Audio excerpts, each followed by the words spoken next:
The curtain rises on London, 1660.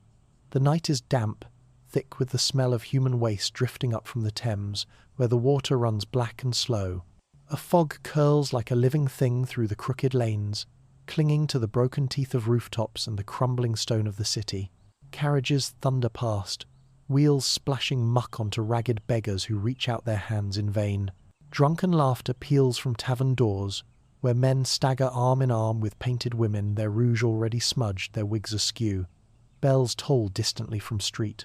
Pause, but no one listens. The city has found a new rhythm, a bawdy rhythm, a heartbeat of revelry and ruin. The year is 1660, and England has its king again. After years of Puritan silence, of shutters closed upon music, of theatres boarded, of taverns shuttered, and laughter strangled in the throat, the monarchy has returned, and with it, the spirit of indulgence. London is reborn, though it is a rebirth soaked in wine and shadow. The streets swell with masquerades, brothels glow by candlelight, and the playhouses, once outlawed, now blaze with life. In every corner of the city, sin has been sanctified by the king himself. Step inside one of those theatres, lit with wavering tallow candles. Smoke clings to the rafters, the air thick with sweat, perfume, and spilled ale. The pit seethes with sailors, tradesmen, and apprentices who roar for entertainment, while in the gilded boxes above, noblemen lounge with lace cuffs and powdered wigs, their eyes half on the stage and half on the women who drift through the aisles. It is here that we see her, a girl, slight and quick as a flame, weaving between the benches with a tray of oranges slung from her neck. Her laughter cuts through the clamour, sharp, bright, and mocking, as though she already knows the world belongs to her. The men call her name, or something close to it. Some reach for her waist, but she twists away, nimble as a fox. She sells them fruit with a glance, a joke, a flash of eyes that dare them to try their luck. This is Nell Gwyn, Nell, as London will come to know her. Her hands are small, stained with the peel of fruit, but they will touch the King of England. Her voice, roughened by gin and alley smoke, will soon be heard in the gilded corridors of Whitehall. She is no lady, no heiress, no daughter of pedigree, only an orange girl, a child of the gutter. And yet, she will rise from these shadowed theatres and filthy lanes to become the mistress of a monarch, beloved by the people, even as they sneer at her name. The story of Nell Gwyn begins here, in the half-light of Restoration London, a city reborn in scandal, where faith bows to desire, and where a girl can climb from the brothel door to the palace gate if she is clever, ruthless, and lucky enough. But tonight, she is only a girl in the shadows. She laughs, she sells her oranges, and she learns. She learns how men look when they are hungry. She learns how laughter can cut sharper than a knife. She learns that wit can be armour and charm a weapon. The play begins on stage, but the true drama is here, in the aisles, in the pit, in the boxes where whispers of treachery mingle with the scent of oranges. Nell Gwyn, barely 12 years old, moves through it all like a spark waiting to catch, and in the years to come, she will. The curtain falls on this moment, but it is only the prologue to a darker, greater play, the rise of the orange girl of the shadows. The curtain has risen. The year is 1660, and London is awake like a beast long starved. The city seethes. Puritan silence has been broken like a dam, and the flood is unstoppable. In the alleys where weeds once grew through shuttered doors, taverns now blaze with candlelight. The Thames, foul with sewage and rotting fish, is alive with barges ferrying nobles in velvet cloaks, thieves with stolen goods, and whores plying their trade on the water itself. The air smells of smoke, ale, and flesh. Above it all, the tolling bells of street pools are swallowed in a tide of human laughter. Charles II, the merry monarch, has returned from exile, and his city follows him in kind. He promises freedom, pleasure, indulgence, and the people, weary of Cromwell's sanctimonious rule, drink deep. Theatres reopen, music soars, and with them come the bawds, the gamblers, the pimps, and the painted women who thrive in a world where morality has no weight. It is in this cacophony of resurrection that we first see her. Step into a playhouse, say, the Theatre Royal in Drury Lane. The air is dense, candles dripping wax like tears upon the boards. In the pit, apprentices brawl for standing room. shouting for ale and actresses alike.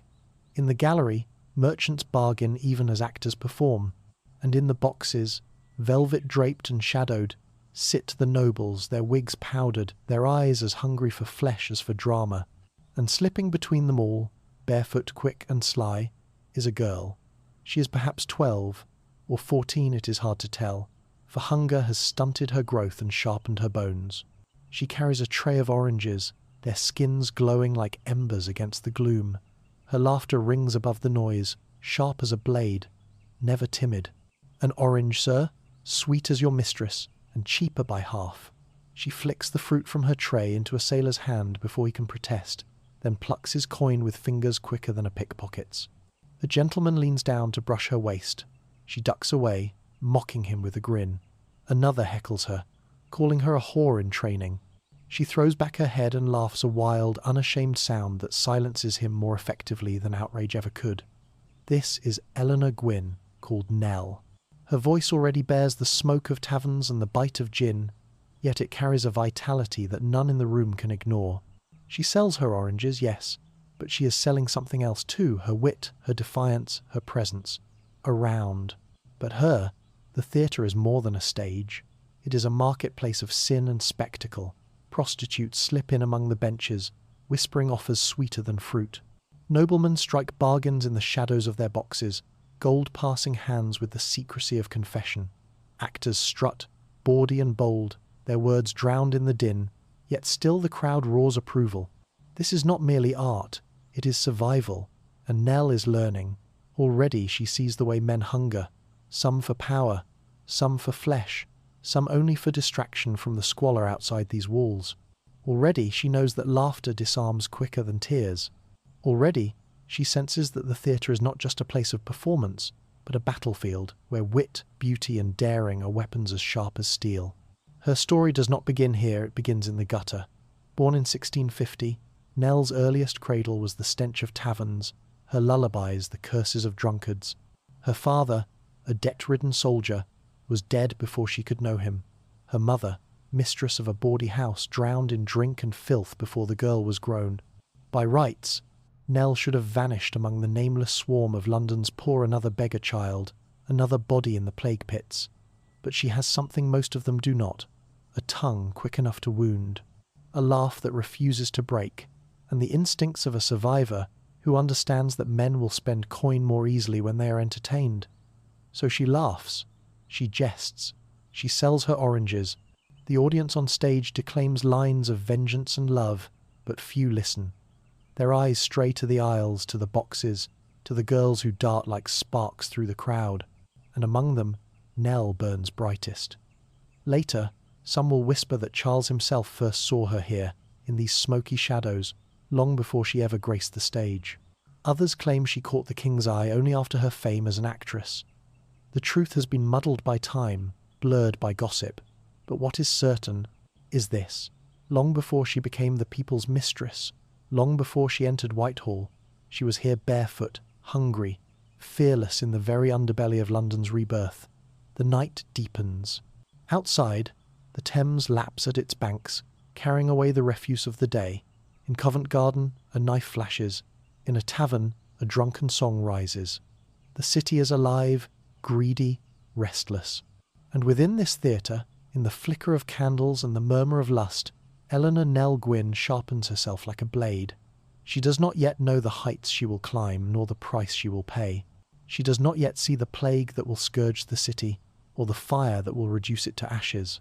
She cannot yet hear the whispers of courtesans who will one day call her rival, or the laughter of a king who will call her mistress. For now, she is only a girl in shadows. Yet shadows, when lit by fire, throw the strongest shapes. The curtain falls, the play is over. The audience spills into the London night, drunk on both wine and performance. But the true story has only just begun. The orange girl lingers a moment longer, counting her coins, humming to herself as though she is already the heroine of a tale not yet written. Then she disappears into the fog, and London swallows her, as it swallows all things yet not forever. For Nell Gwyn is not a child who will be forgotten.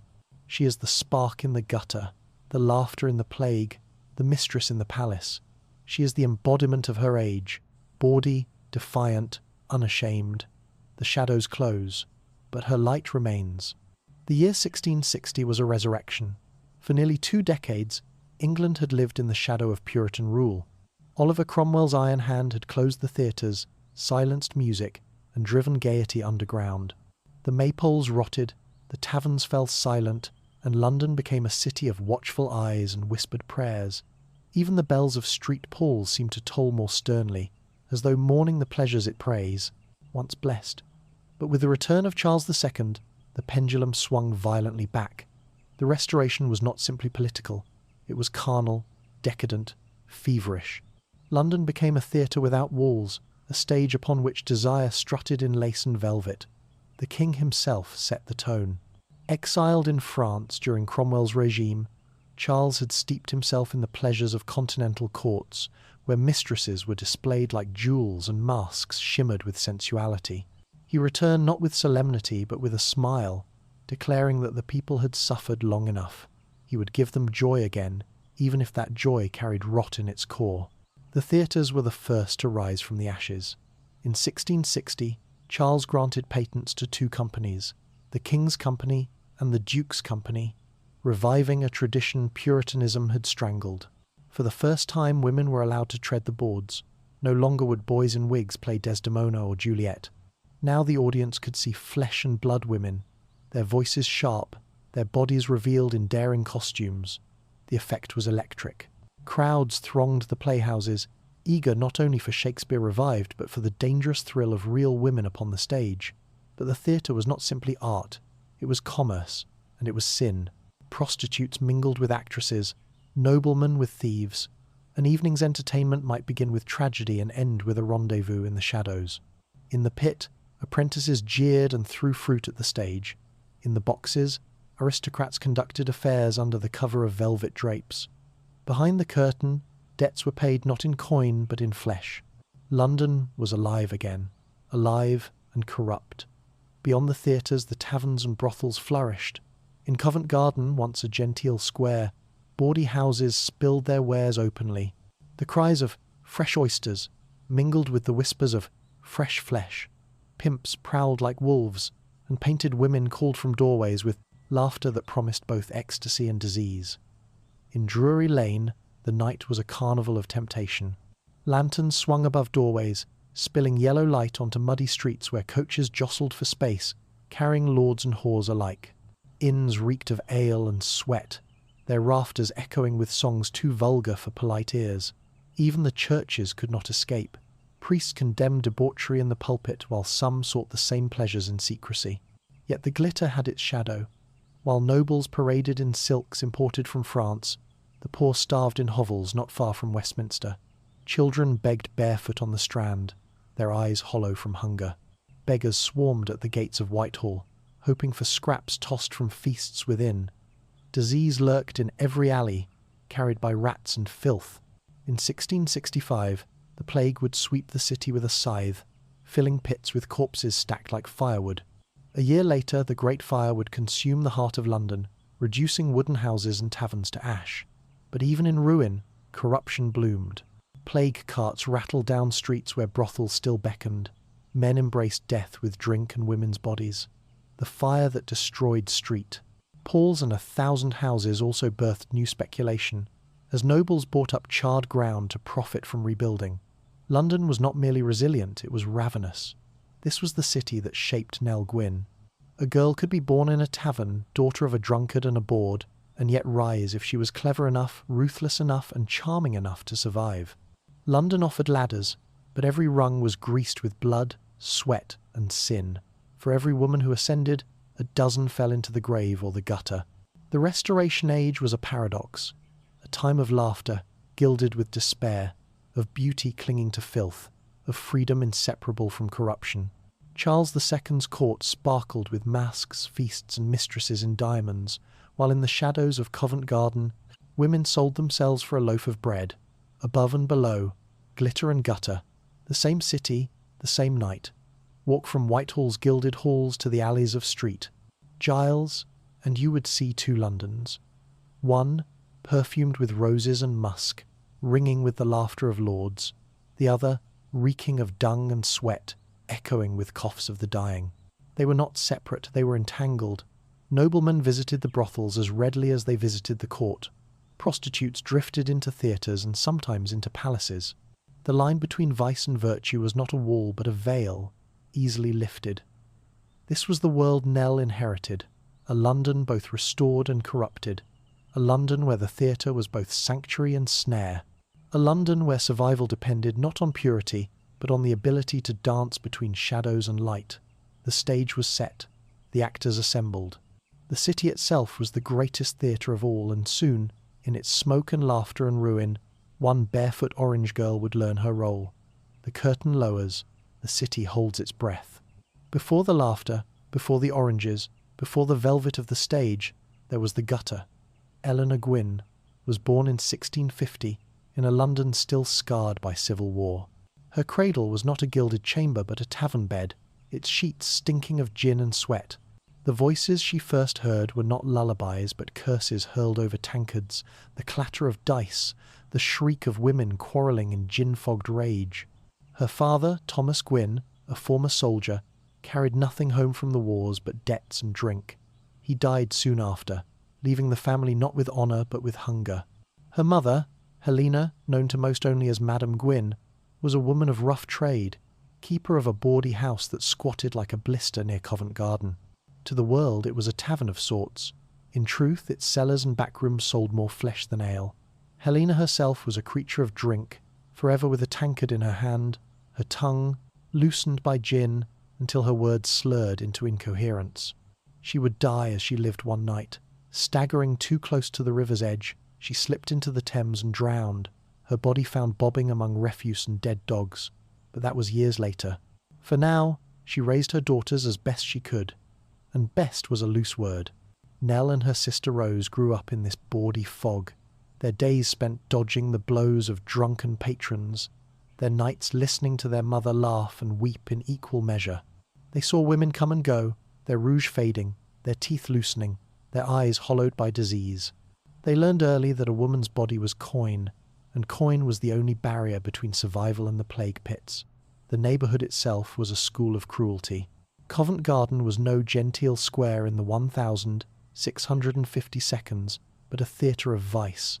Beggars sprawled on doorsteps, swords glistening in the lamplight. Thieves prowled the alleys, knives tucked beneath rags. Children, half-starved, fought over crusts in the mud, their ribs sharp against their skin. The cries of, "Who'll buy my flowers?" mixed with, "Who'll buy my daughter?" And in the midst of this chaos, Nell learned the two skills that would keep her alive, how to charm and how to mock. By the time she could walk, she was put to work. She swept tavern floors sticky with ale. She carried jugs for men whose hands strayed too far. She emptied chamber pots that stank worse than death. When she grew older, her mother sent her to serve in bawdy houses, where she scrubbed sheets and fetched gin for women already halfway to ruin. She saw more of men's lust and women's desperation before her 10th birthday than most ladies of court saw in a lifetime. And yet, she did not despair. Some children bent beneath such weight, their spirits crushed into silence. Nell sharpened herself instead. She watched and she learned. She learned how to dodge a blow with a laugh, how to distract a drunkard. With a jest, how to twist insult into comedy, so that those who mocked her laughed with her instead of at her. She saw how wit could turn danger into opportunity. Her tongue became her weapon. Once, when a tavern lout called her "little bastard," she snapped back, "Aye, and I'd rather be a bastard than your son." The room roared with laughter, and the man shrank into silence. Nell was perhaps 8. Already she understood that words could protect her better than fists. But hunger remained. Survival was a daily question. Bread was scarce, meat rarer still. The smell of roasting chickens wafting from richer houses was torture. Many nights, Nell and Rose went to bed with nothing but gin-thinned broth to fill their bellies. Disease stalked them at every corner: pox, ague, fevers. The plague carts rattled past their street in the summer heat, bells tolling, as corpses were heaped like kindling. The sisters would clutch one another, whispering jokes to banish fear, their laughter thin but defiant. Their mother's death came as both a blow and a liberation. One night, Helena Gwyn drank herself past reason and staggered into the Thames. Some whispered it was accident, others muttered it was despair. Her daughters were left alone, orphaned, without coin, without protection. Many a girl in their place would have vanished into prostitution or starvation. But Nell, scrawny, barefoot, her eyes already too sharp for her years, did not vanish. She endured. Rose, the elder sister, slipped naturally into the life their mother had lived, keeping to bawdy houses, selling what she must. Nell was different. She had no patience for submission, no talent for weeping her way into pity. Instead, she carried baskets through the streets, hawking fruit, herbs, whatever scraps she could gather. She learned how to pitch her voice to cut through the noise of carriages and fishmongers, how to lace her calls with mockery that drew laughter even from men too poor to buy. Fine. Oranges! Sweeter than your wife, and cheaper too. Soon she found herself selling in the theatres, where the wealthy gathered and the air crackled with spectacle. It was a world of shadows and firelight, of silks brushing against rags, of nobles and beggars breathing the same smoke. For a girl of the gutter, it was a dangerous place, and yet, for Nell, it was the first glimpse of a ladder out. Here, amid the roar of the crowd and the flicker of candles, her wit mattered more than her rags. Here, her laughter could ring louder than her poverty. Here, in the playhouses of Drury Lane and Bridges Street, Nell Gwyn began to climb. But that is another chapter. For now, the image remains. A child of the gutter, barefoot on cobblestones, slick with refuse, her stomach empty, her spirit unbroken. A girl whose life began in taverns and brothels, who slept to the lull of curses and awoke to the stench of gin. A girl who should have been forgotten, one more nameless soul buried in the plague pit. And yet she laughed. Her laughter was not sweet. It was raw, jagged, mocking. It was the laugh of survival, the laugh of defiance, the laugh of one who would not go quietly into the shadows. That laugh would carry her from the gutter to the palace. The curtain closes on her childhood, stained with gin and sorrow, yet already glimmering with something rare, a spark that refused to be smothered. London had given her nothing, and so she would take what she could from London. The taverns had given Nell Gwyn her tongue, the streets had given her her toughness. But it was the theatres that gave her her first true stage. Picture London in the early 1662. The plague is never far, the stench of death clings to alleys, but in the playhouses the city breathes again. They are not places of reverence but of riot. The crowd does not sit politely in silence. They howl, they jeer, they roar with laughter. An actor who stumbles may be pelted with apple cores. An actress who stirs desire may be showered with applause and propositions shouted from the pit. Into this chaos, Nell slips. She carries a tray of oranges strung with ribbons, bright against her threadbare bodice.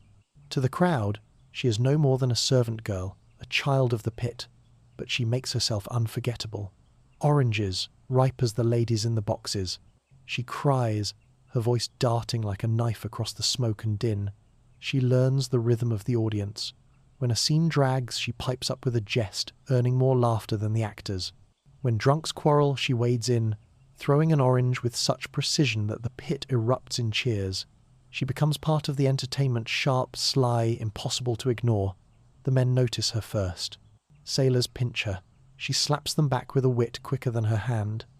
Gentlemen toss coins, not only for oranges, but for the chance to hear her mock them. One noble, flushed with wine, calls her a little devil. Nell, without missing a step, retorts, "Aye, sir, and better the devil than your wife's angel." The pit howls. But the women notice her too.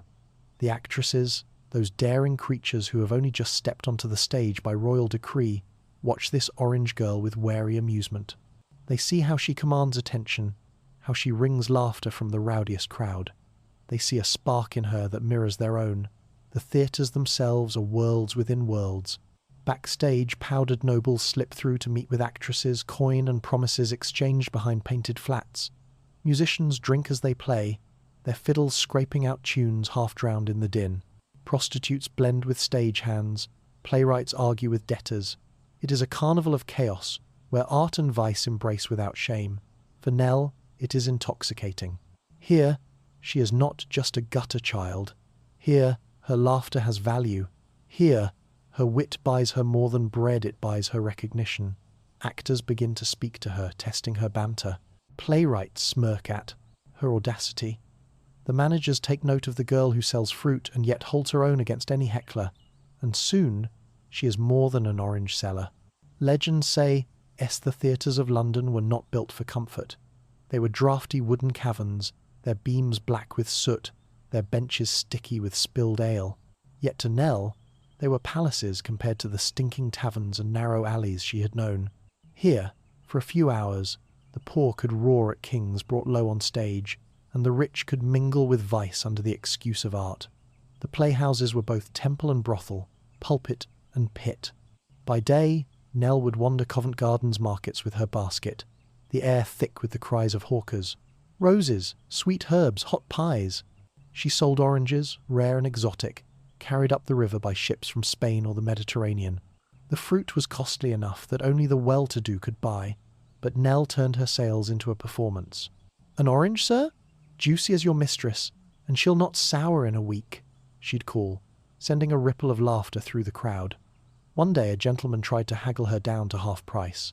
Nell cocked her head, smiled sweetly, and said, "Then you'll get half an orange, sir. Eat it quick, and think of me when you choke on the peel." The pit roared, and the gentleman, crimson with embarrassment, tossed her the full coin. It was not long before managers noticed her. Thomas Killigrew of the King's Company is said to have laughed until tears streaked his rouged cheeks when he overheard her exchange with a drunken noble. "God's wounds, girl," he told her. "You've more wit than half my actors. Others tell of Charles Hart, an actor famed for his swaggering roles, taking a liking to the sharp-tongued orange seller. Whether out of lust or amusement, he encouraged her to try the stage. What is certain is that Nell began appearing in the company's smaller parts, maidservants, comic foils, the saucy wenches who stole more laughter than the heroines. The first time she stepped upon the boards, she shook with terror. The crowd was a monster, its breath hot with ale, its roar deafening, its mood volatile. But then she spoke her first line, a jest meant to draw laughter, and the beast obeyed. It bellowed, it clapped, it stamped its feet until the wooden rafters trembled. Nell's fear melted into exhilaration. She had found her place. Her strength was not beauty alone, though she had bright eyes, auburn hair, and a mischievous smile that seemed always on the verge of mockery. It was her refusal to play the coquette. She did not flutter or sigh, she bit back. When the audience heckled, she heckled in return. When a lord called out for her to raise her skirts higher, she retorted, "You'll see no more till you pay your debts, my lord, and I hear they're higher than my hem." The house roared, and the lord, half laughing, half enraged, sat silent the rest of the play. She became known for her comic parts. Restoration comedies were ribald things, filled with double meanings and shameless innuendo, and Nell delivered them with relish. She was not afraid to laugh at herself, to contort her face, to exaggerate her gestures until even the haughtiest lady in the boxes was forced to smile. She played not the untouchable goddess but the bawdy neighbour, the sly tavern maid, the girl who might pinch your purse and your heart in the same night. Yet off stage she was still precarious. The line between actress and prostitute was perilously thin. Many actresses supplemented their meagre pay with wealthy protectors. To act was to risk reputation. To act, as Nell did fearlessly, openly, defiantly, was to embrace scandal. She was mocked in pamphlets as Cinder Nell, sneered at as an orange girl turned whore, but she did not hide from it. She weaponized it. "If I am a whore," she once declared to a jeering crowd, "then I am one of the King's Company, and you'll pay for my services with your laughter." And they did. The playhouses became her kingdom, their chaos her court. Actors grew fond of her. Audiences adored her. Playwrights sharpened lines with her in mind. She was poor, yes, but she was no longer invisible. She was Nell Gwyn, the orange girl who had forced her way into the spotlight and refused to leave. And somewhere, in the gilded boxes above, men of power began to take notice. The merry monarch himself loved the theatre, slipping into boxes half-shadowed to watch the new actresses. Did his dark eyes linger on Nell as she flung her barbs and laughter into the crowd? Some say yes, others no. But the stage had set the path. The girl of the gutter had found her weapon, and London was listening. The curtain falls, the torches gutter low. The crowd spills into Drury Lane, still laughing at the orange girl's jests. Nell lingers backstage, barefoot, her fingers stained with peel and rouge, staring at her reflection in a cracked mirror. She sees no noblewoman, no courtesan, no queen, only a girl with a crooked grin, eyes that will not bow, and a future not yet written. But in the shadows of the theatre, fate is watching, and it will call her name soon enough. Night in Covent Garden. The square lies shrouded in fog, lanterns burning like sullen eyes above tavern doors. Carriages rattle over cobblestones slick with refuse. The air is thick with scents that do not belong together, roasting chestnuts, human waste, cheap perfume, and the musk of bodies pressed too close. If Drury Lane is the spine of London's theatre, then Covent Garden is its beating, rotting heart. By day, stalls overflow with fruit, flowers, and fish, the cries of vendors rising above the din. By night, the stalls give way to a different market. Women leaning from windows, painted and perfumed, boys in rags lurking in doorways, boards ushering clients into shuttered rooms where candles gutter and beds creak. This was Nell Gwyn's neighbourhood. She walked its alleys barefoot as a child, carrying baskets, dodging fists and hands. She sold fruit in its square by daylight and returned to the playhouses by evening. And everywhere she turned, temptation waited. Temptation in the form of coin, quick but filthy, in the form of power, offered by men who saw in her not a girl but a commodity. The brothels stood side by side with the theatres, as if mocking the thin veil between art and sex. Some were grand, draped in velvet, with musicians in the corner and wine flowing like water. Others were hovels, their mattresses crawling with lice, their inhabitants coughing themselves into the grave. Yet both drew the same clientele, noblemen with lace cuffs and dirty boots, sailors with coins jingling from plunder, apprentices eager to squander a week's wages in a single night of ruin. One could enter a tavern in Covent Garden for drink and emerge having bought a woman. The transaction was as casual as buying an orange. The women themselves were both victims and predators. Some wore gowns of silk gifted by wealthy protectors, diamonds glittering at their throats. Others were gaunt, toothless, their rouge streaked with tears. Disease stalked them all: pox, fever, the endless cough that turned laughter into blood. For every woman who climbed into a carriage with a noble, another collapsed in the gutter, nameless, forgotten. Nell saw this every day. She knew that survival meant choosing carefully, balancing on the knife's edge between the stage and the street. She was not ignorant of the lure of coin.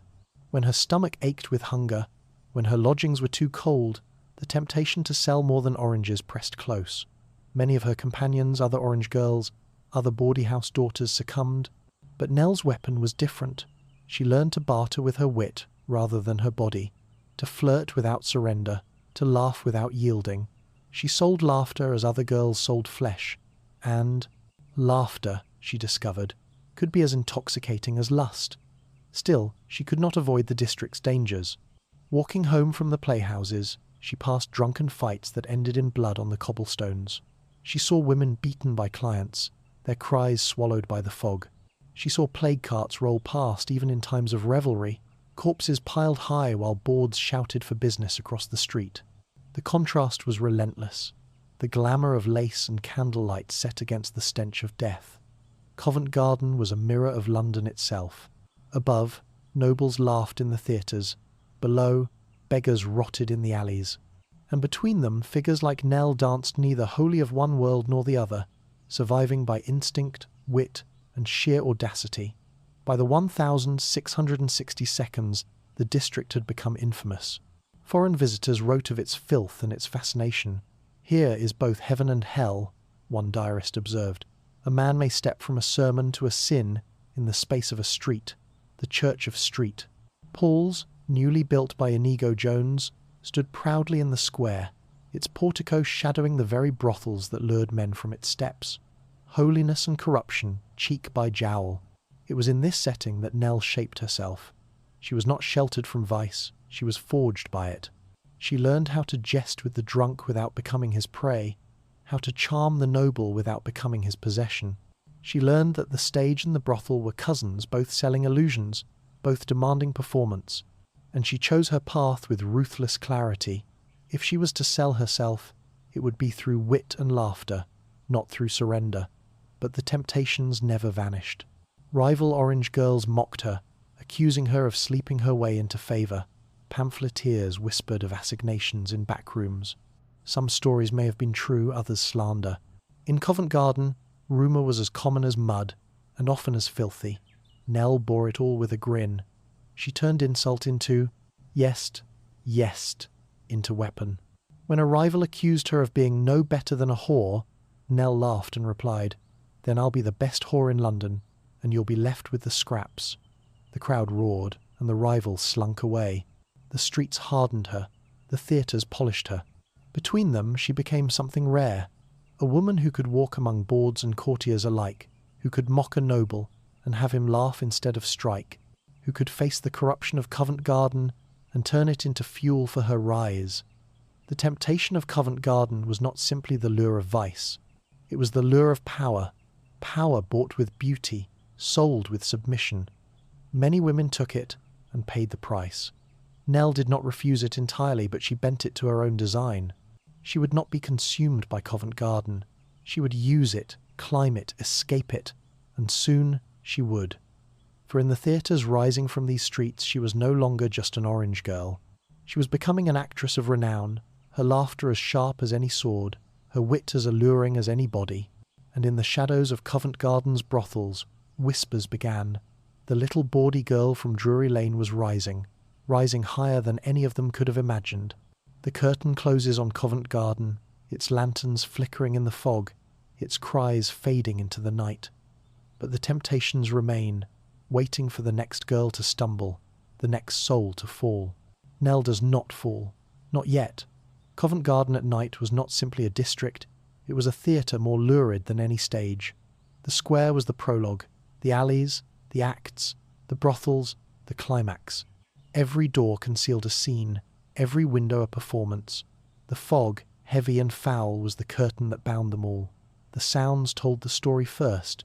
The clop of hooves as carriages rolled up to taverns, whose windows bled orange light into the mist. The high-pitched laughter of painted women calling down to men below. The groans of a fight. Spilling into the street, knives clashing, curses flying, until one voice was cut off with a wet finality. Above it all, the faint bells of street palls, muffled as though ashamed to ring in such a quarter.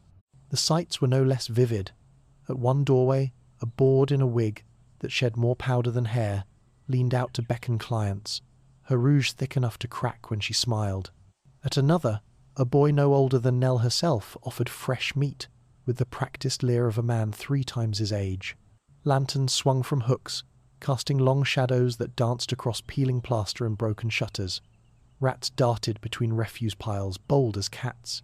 And the smells, God, the smells!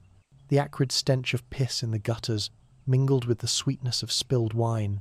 Perfume clung to passing ladies of the night, masking the deeper scent of sweat and sickness beneath.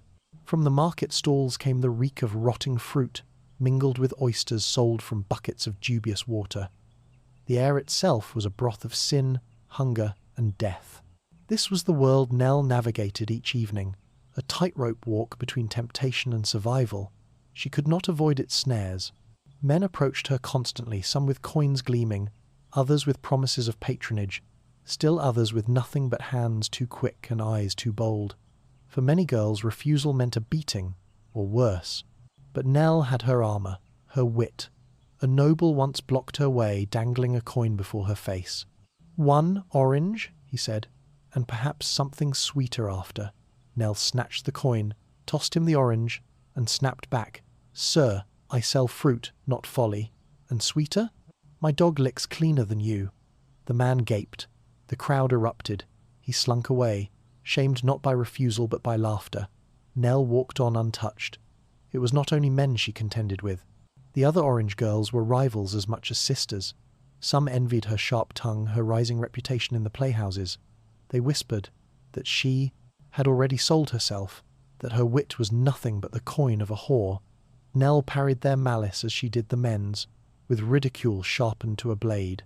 "If I'm a whore," she told one, "then I'm a clever one. You'll be a poor whore till the grave." Even so, she was not untouchable.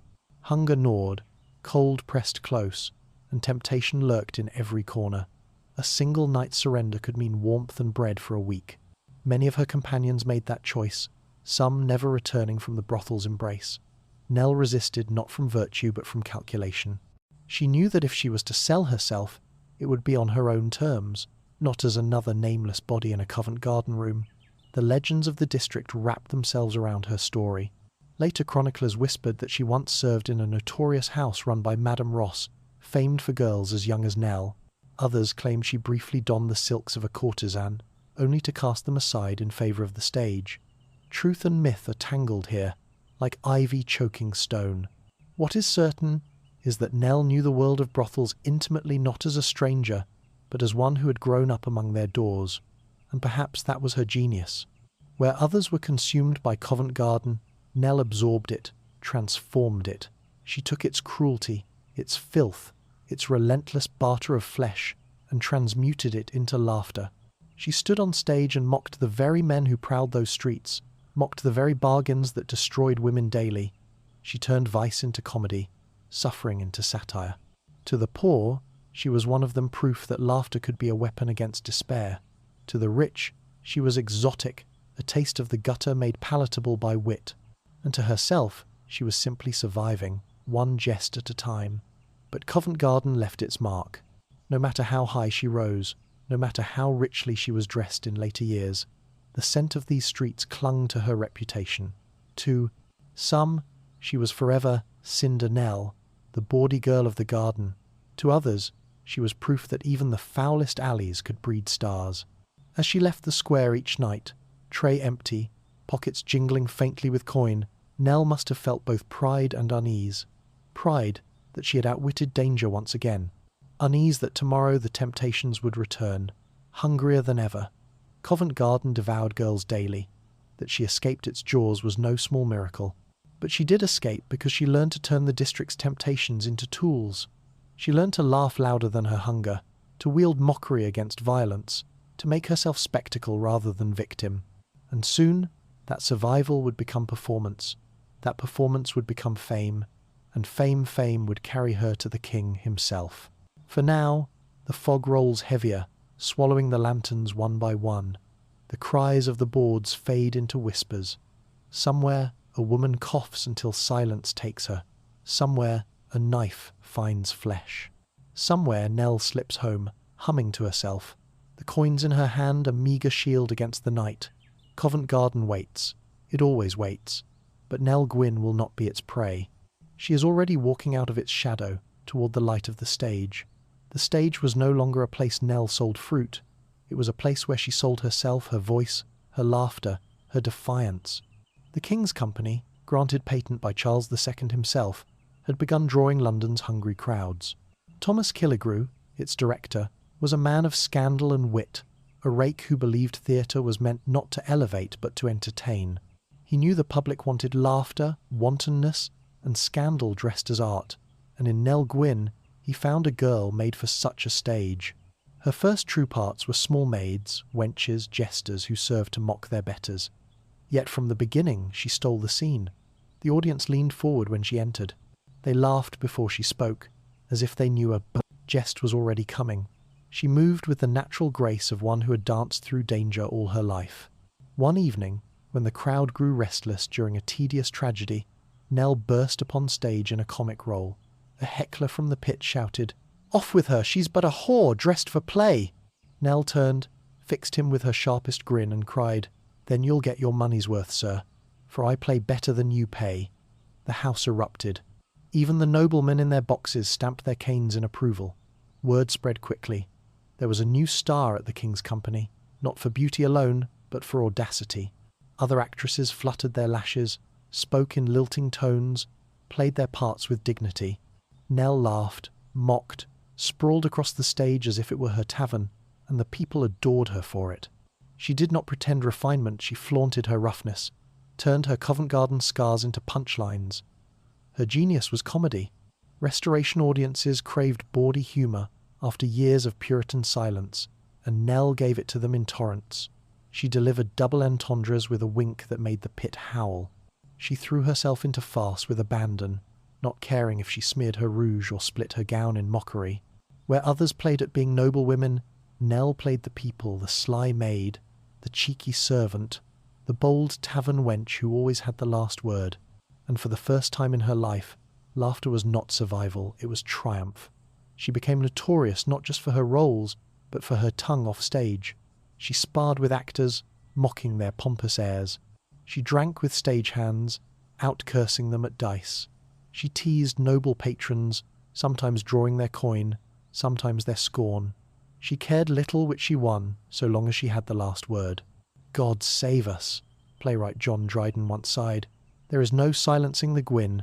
Indeed, her sharpness unsettled rivals. Moll Davis, a dancer with beauty to rival. Queens despised Nell's rise. Where Moll glided, Nell cackled.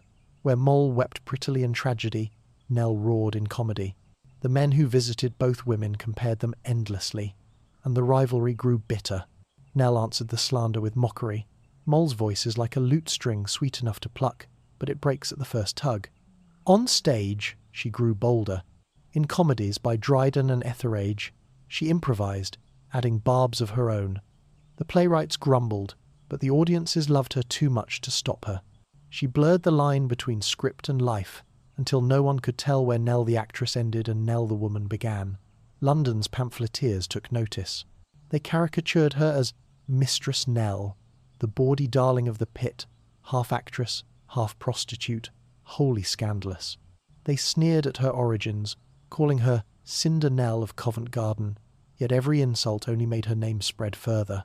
The city adored scandal, and Nell provided it with a grin. Yet beneath the laughter, she understood the stakes. An actress lived on a knife's edge. She could be adored today and discarded tomorrow. The plague could close the theatres, the fire could devour them. A nobleman's coin might keep her 1 week, but vanish the next. Wit was her weapon, but it was not invincible. She needed patrons, protection, power, and so Nell played the game. She took lover's first Charles Hart, the actor who had first encouraged her. Their affair was tempestuous, full of quarrels and reconciliations, more storm than calm. From him, she learned more of the stage, more of its tricks, more of its dangers. She played opposite him in comedies, their banter spilling from stage into life. But Hart was only the beginning. Aristocrats came courting, drawn by her quick tongue as much as her auburn hair. Some offered jewels, others estates. Nell laughed at them all, accepting gifts when it suited her, discarding them when it did not. She would not be bought. Outright. If she was to be a courtesan, it would be on her own terms. Still, she remained the people's actress. She walked barefoot through Covent Garden when others donned coaches. She drank in taverns with sailors, mocking the nobility even as she entertained them. She refused to cloak her origins, reminding audiences that she was one of them, not a distant idol. When mocked as Mistress Gwyn, she laughed. Better a mistress of wit than a wife of folly. The theatre echoed with her triumphs. The people loved her. The nobles pursued her. The pamphleteers mocked her. In every corner of London her name was on lips, sometimes with admiration, sometimes with scorn, but never with indifference. She had become a mistress of wit, wielding laughter as both shield and sword, and it was that wit, more than beauty or grace, that would one day capture the eye of the king himself. For Charles II, the merry monarch, adored women who could jest as well as charm. His court glittered with mistresses who wore diamonds, but few who dared to mock him.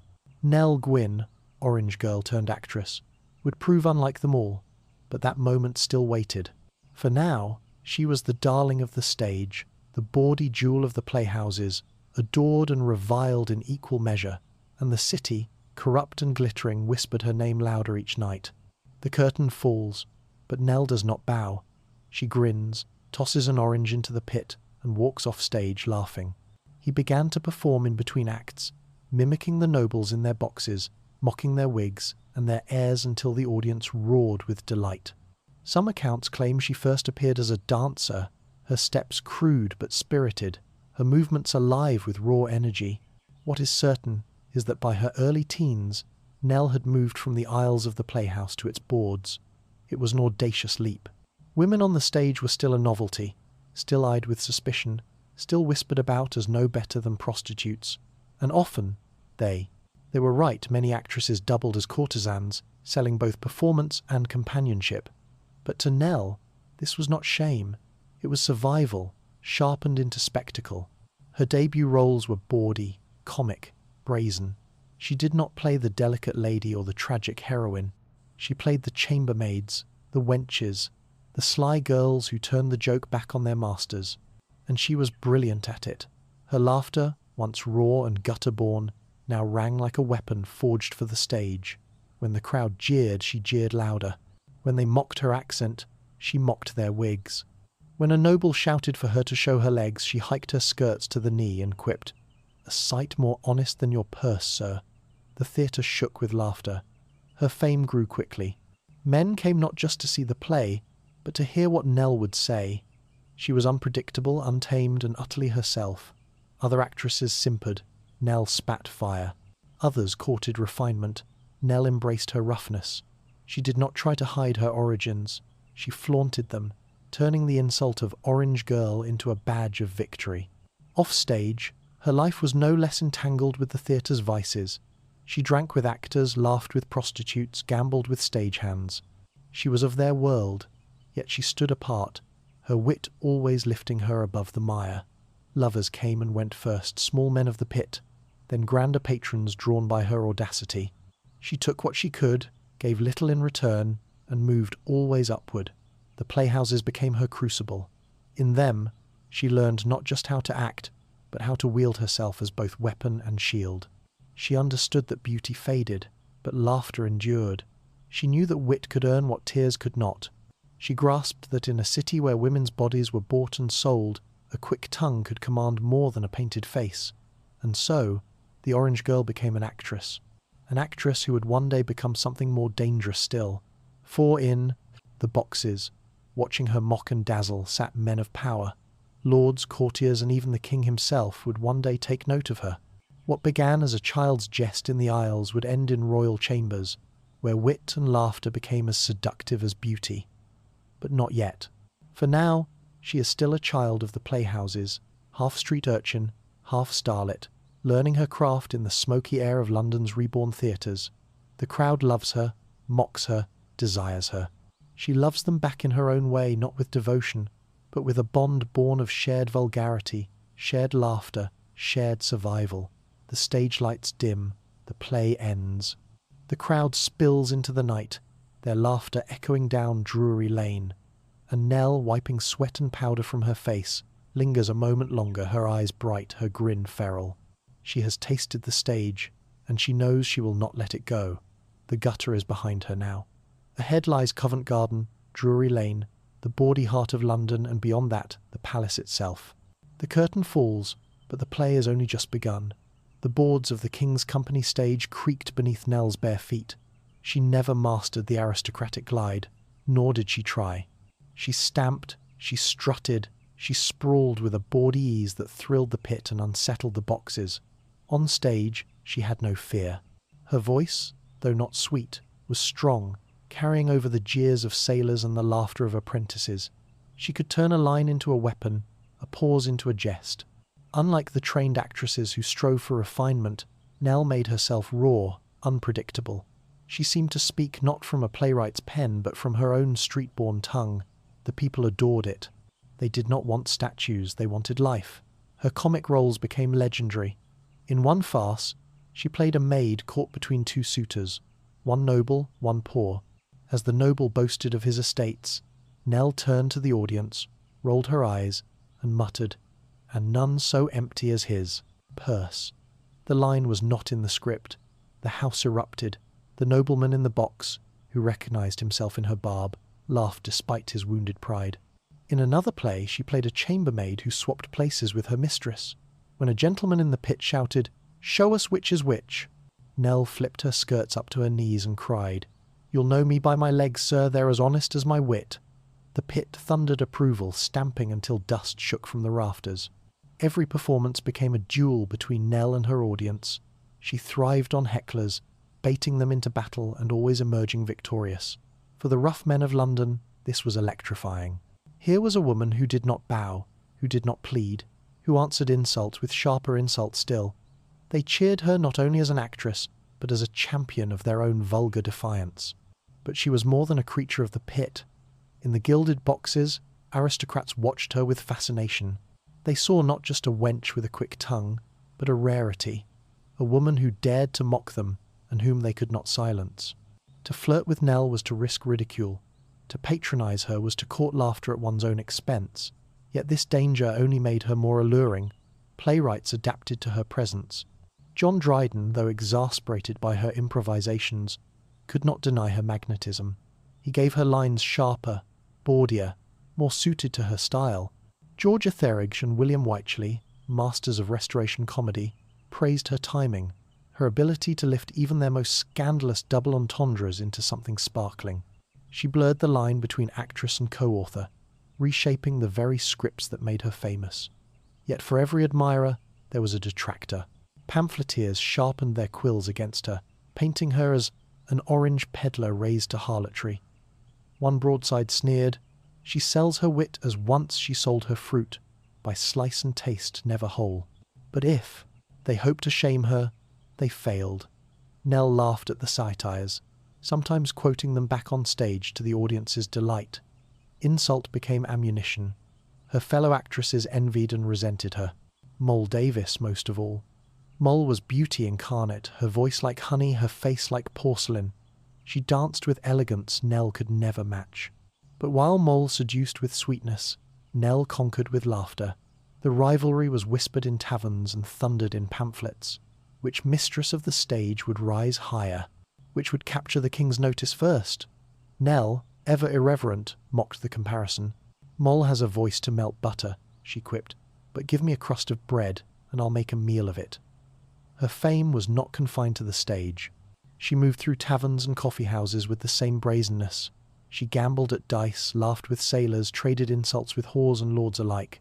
She had no coach, no diamonds, no estate, but she had presence. She belonged everywhere and nowhere, a liminal figure straddling gutter and gallery, and London could not look away. The city itself was her audience.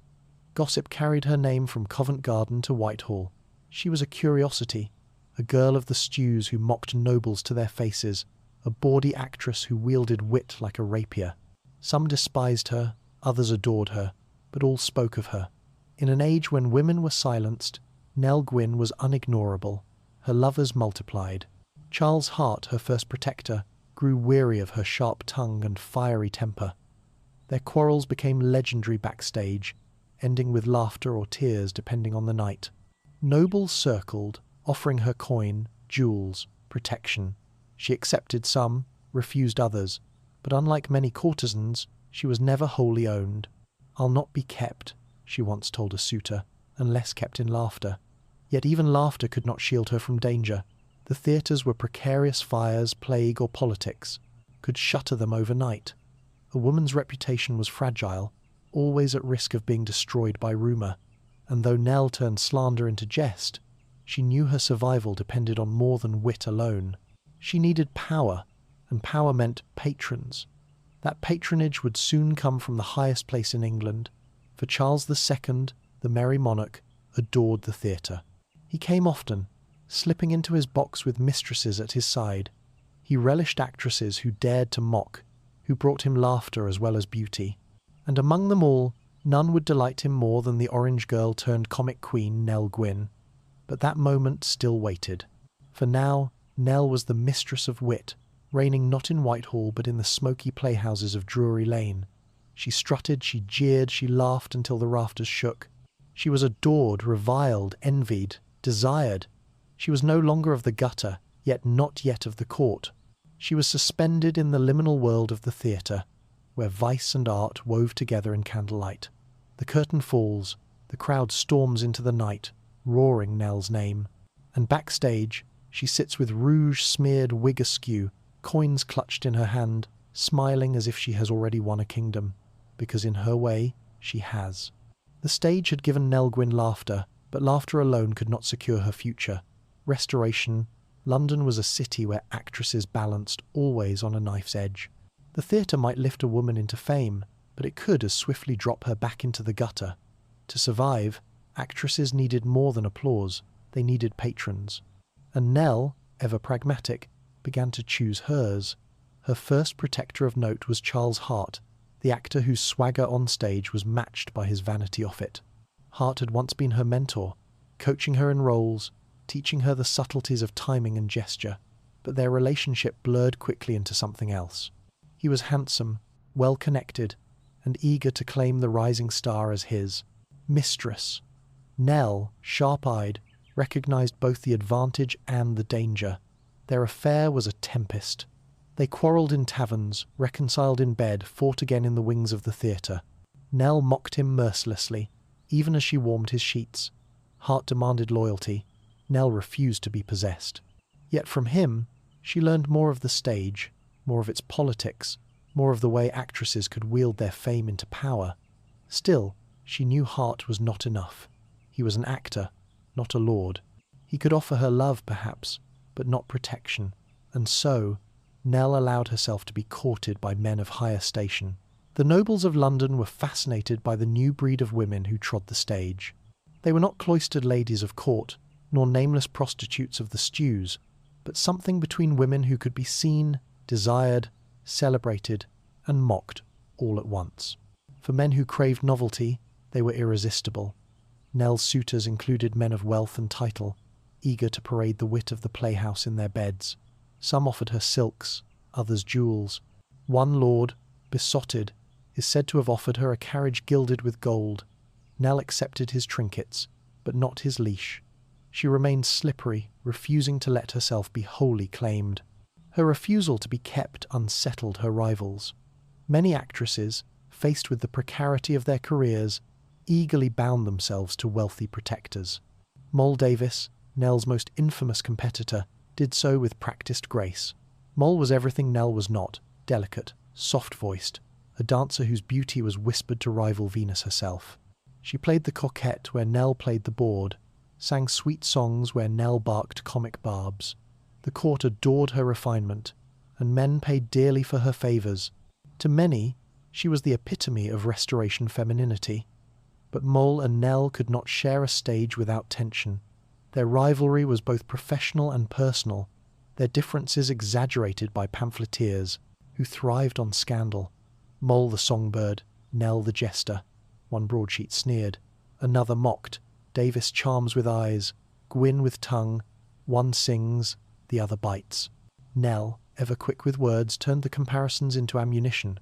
When a patron once praised Moll's sweet voice, Nell quipped, "Aye, sweet as treacle and as cloying after the first taste." When Moll flaunted her gowns of satin and lace, Nell arrived at the theatre in a simple bodice and declared, "Better plain and honest than laced and bought." The audience, aware of their feud, loved the spectacle. But the rivalry was more than jest. At stake was the favour of the most powerful patron of all, Charles II. The king was known for his appetite for women as much as for wine. His court glittered with mistresses, from noble beauties like Barbara Villiers to dancers like Moll Davis. He adored the theatre, often slipping into boxes to watch the actresses, his eyes lingering longer on them than on the stage. To capture the king's attention was to secure not just protection but immortality. Moll was quick to play the game. She angled herself into his notice with songs and dances, and soon she was summoned to Whitehall. Pamphleteers crowed her triumph, mocking Nell as the discarded orange girl. For a time, it seemed Moll had won, but Nell had something her rival lacked, the ability to laugh at herself and at the king. Where Moll simpered, Nell jested. Where Moll sought to appear refined, Nell leaned into her earthiness. And Charles, weary of flatterers, found himself charmed not by the perfection of Moll Davis, but by the audacity of Nell Gwyn. It was not immediate. Nell continued her affairs with other patrons, continued to rule the playhouse with her wit, but whispers grew that the king's eye had turned her way. Audiences began to cheer louder when she mocked nobility, as though she were already his chosen favourite. The rivalry with Moll only sharpened. Satirical plays made, thinly veiled references to the two actresses, pitting bawdy wit against polished grace. The crowd roared, knowing the jests were aimed not only at stage characters, but at the very women themselves.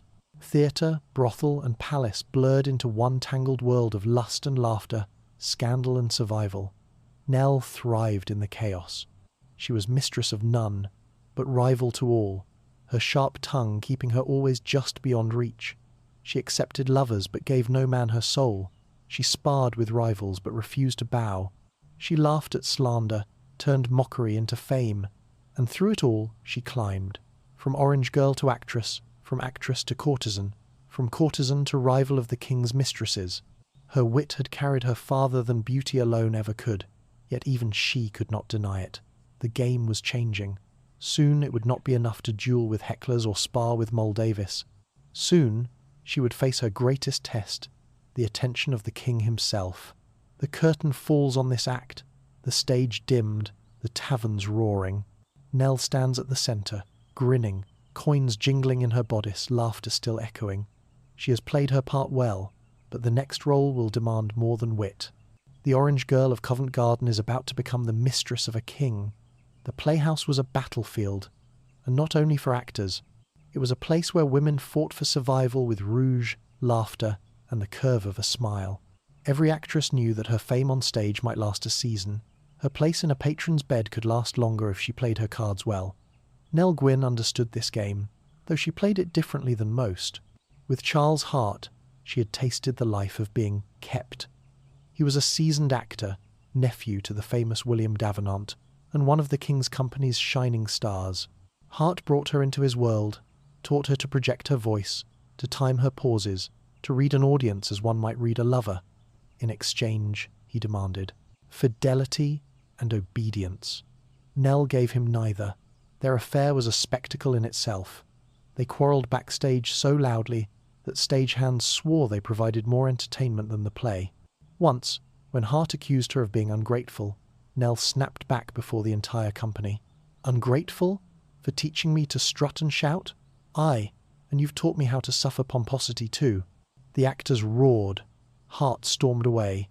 Yet by the next evening they were reconciled, their passion burning as fiercely as their tempers. But Nell's eyes were already on higher prizes. She had learned from Hart that the stage alone could not feed her forever. For every actress who rose, another fell into ruin, discarded by patrons and forgotten by audiences. Nell would not be among the forgotten, so she entertained other suitors. The Earl of Dorset, notorious rake and wit, was said to have paid court to her, lured by the challenge of matching barbs with London's sharpest tongue. Sir Charles Sedley, another libertine famed for indecent verses, was rumoured to have dangled promises of wealth and jewellery. Some accounts even claim Nell shared a brief liaison with Lord Buckhurst, whose extravagance was as legendary as his debts. These men offered her gifts, sometimes estates, often trinkets meant to dazzle. Nell accepted with laughter, mocking them even as she pocketed their coins. One lord, exasperated, accused her of greed. Nell replied, "Better greedy than needy, my lord, and you are both." Such audacity only made her more irresistible. But where Nell climbed with laughter, Moll Davis glided with grace. Moll was the golden rival, the darling of song and dance. Petite, pretty, with a voice that lilted like birdsong, she charmed both stage and court.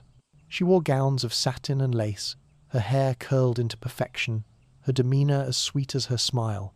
To the nobility, she seemed safer, more palatable than Nell's earthy vulgarity. Their rivalry was more than gossip. It was strategy. The two embodied opposing ideals. Moll, the cultivated mistress, Nell, the comic rebel. Audiences, ever hungry for scandal, took sides. Some adored Moll's delicacy, others Nell's rough honesty. Pamphleteers made sport of them, pitting sweet Moll against saucy Nell. The women themselves did little to soften the feud. Moll sneered at Nell's origins, calling her orange girl Gwyn.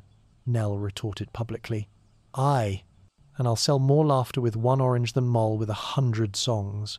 The tension between them climaxed when both began attracting whispers of the king's attention. Charles II loved the theatre. He slipped into the boxes not only for the plays, but for the actresses who blurred art with temptation. Moll played to this gaze. She danced with coy glances toward his box, sang ballads sweet enough to melt even the king's weary heart. Soon she was summoned to Whitehall, her triumph trumpeted in broadsides across the city. For a time, Moll was ascendant. She boasted of the king's gifts, flaunted jewels that outshone the stage's candlelight. She rode in carriages where Nell still walked barefoot. The other actresses whispered, Nell had lost, but Nell's genius was patience.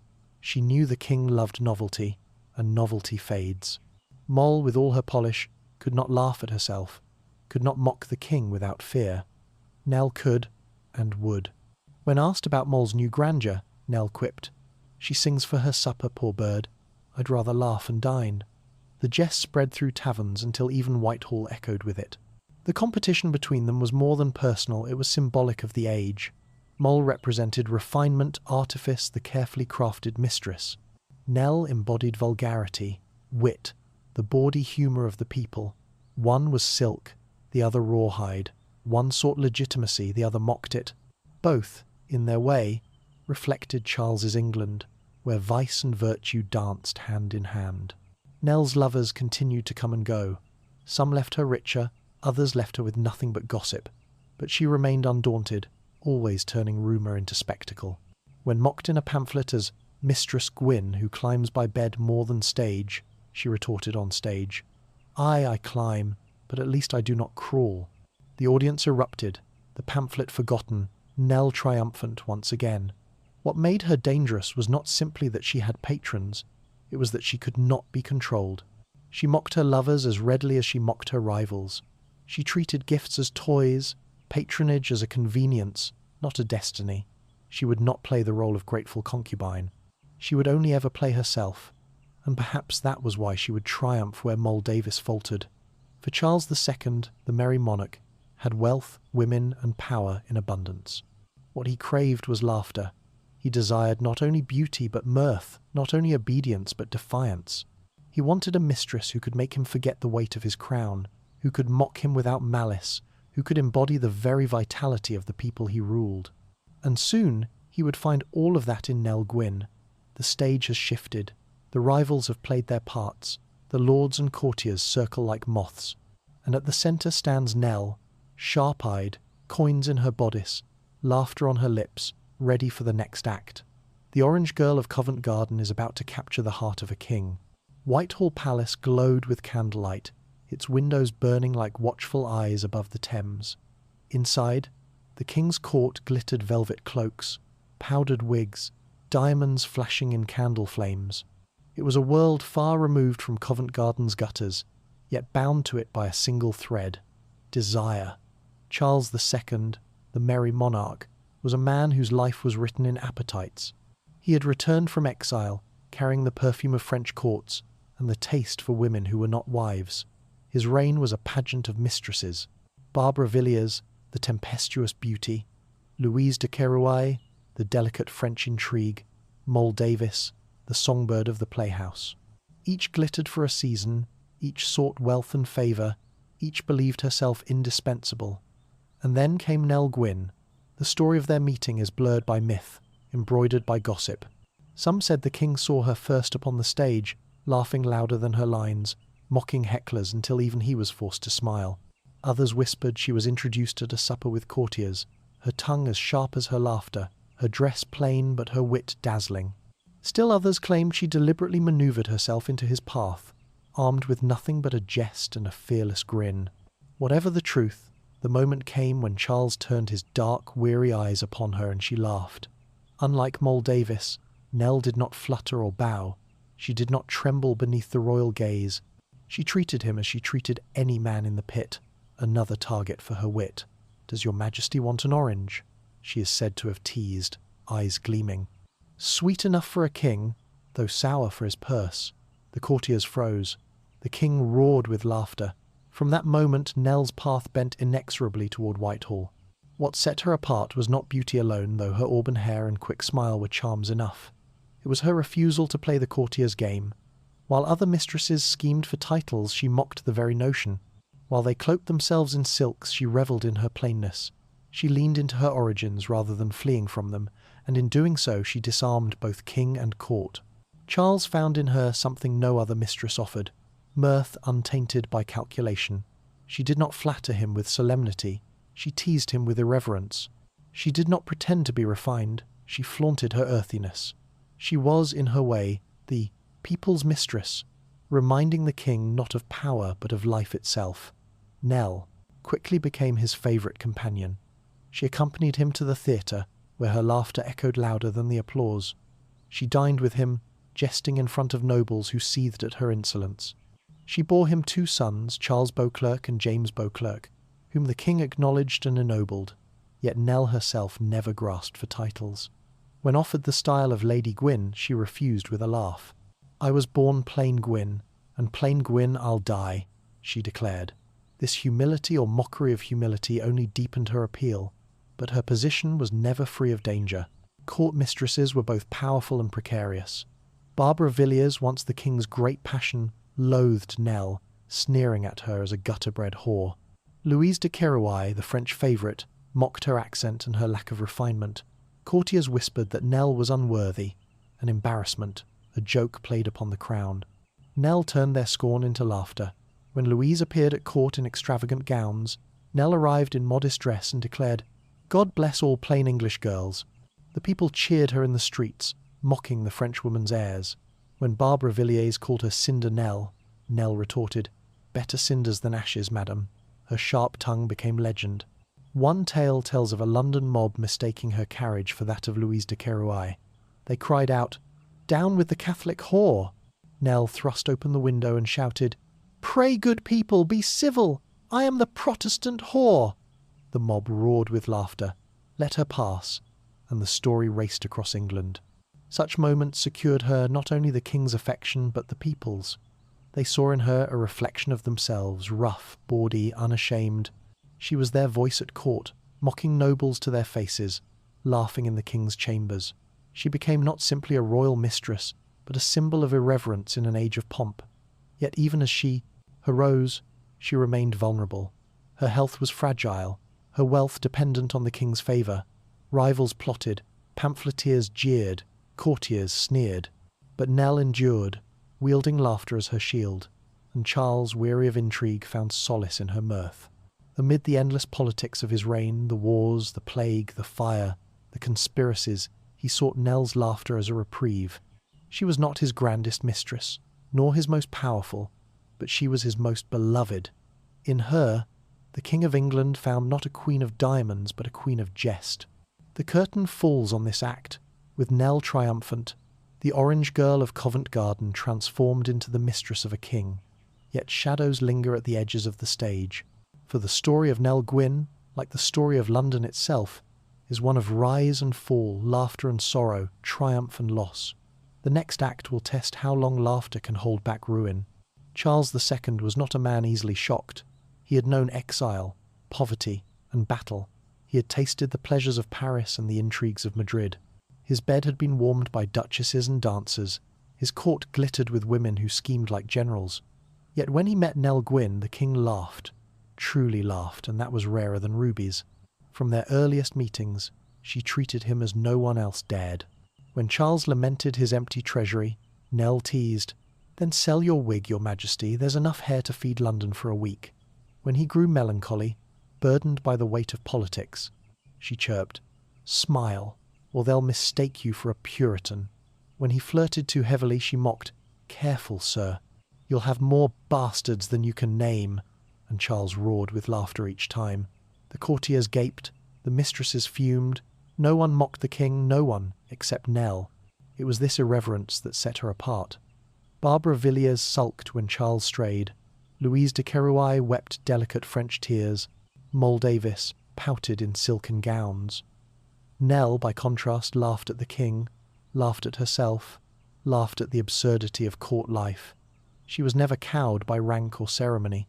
She turned Whitehall into her playhouse, and Charles, weary of sycophants, adored her for it. She bore him 2 sons, Charles Beauclerk, later Duke of Street, Albans, and James Beauclerk, who died young.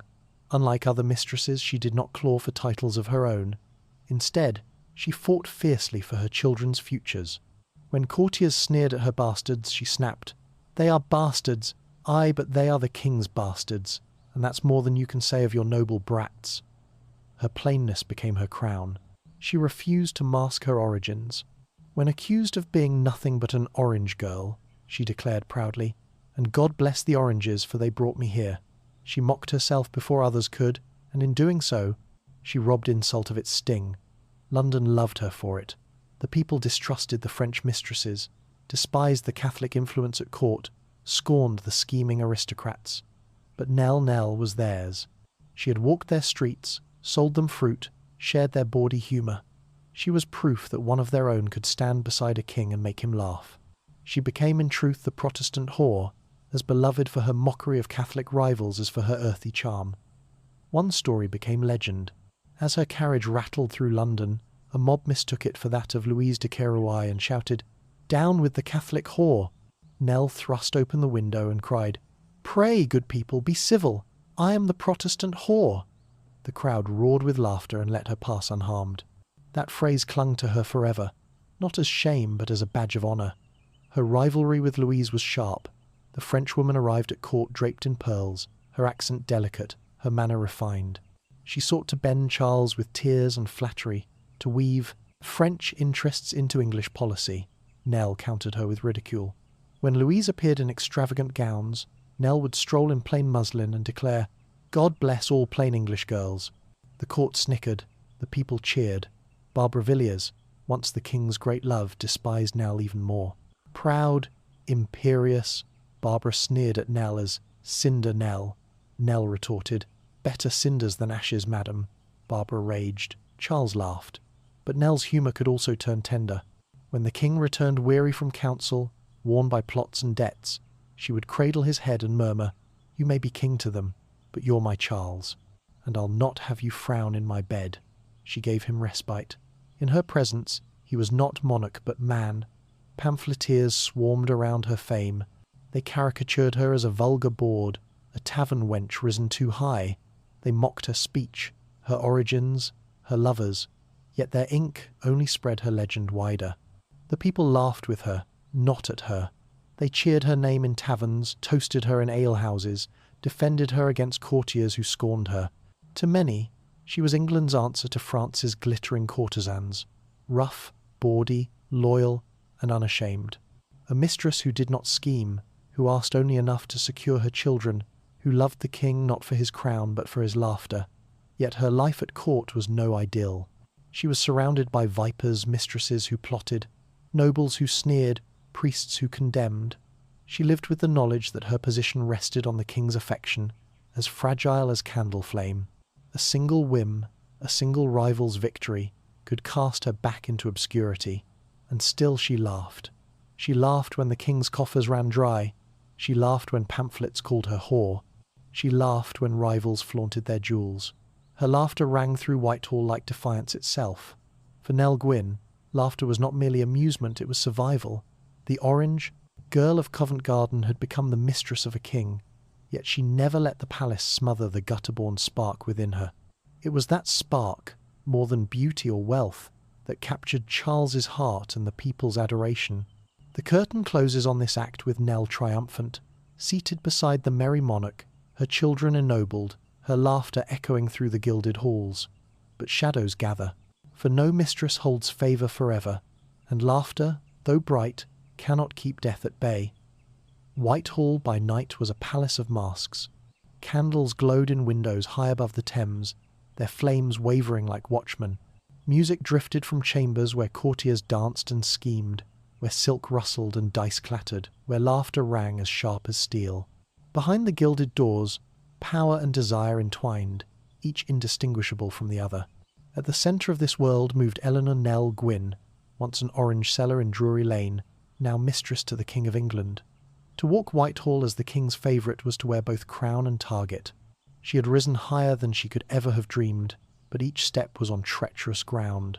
For Charles's affections were broad, his appetite insatiable.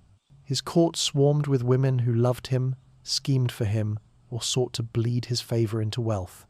Nell was not alone in his bed, and she never would be. Yet she had what the others lacked: laughter. Charles adored women, but he craved wit. In Barbara Villiers he found tempestuous passion. In Louise de Querouaille he found delicate intrigue.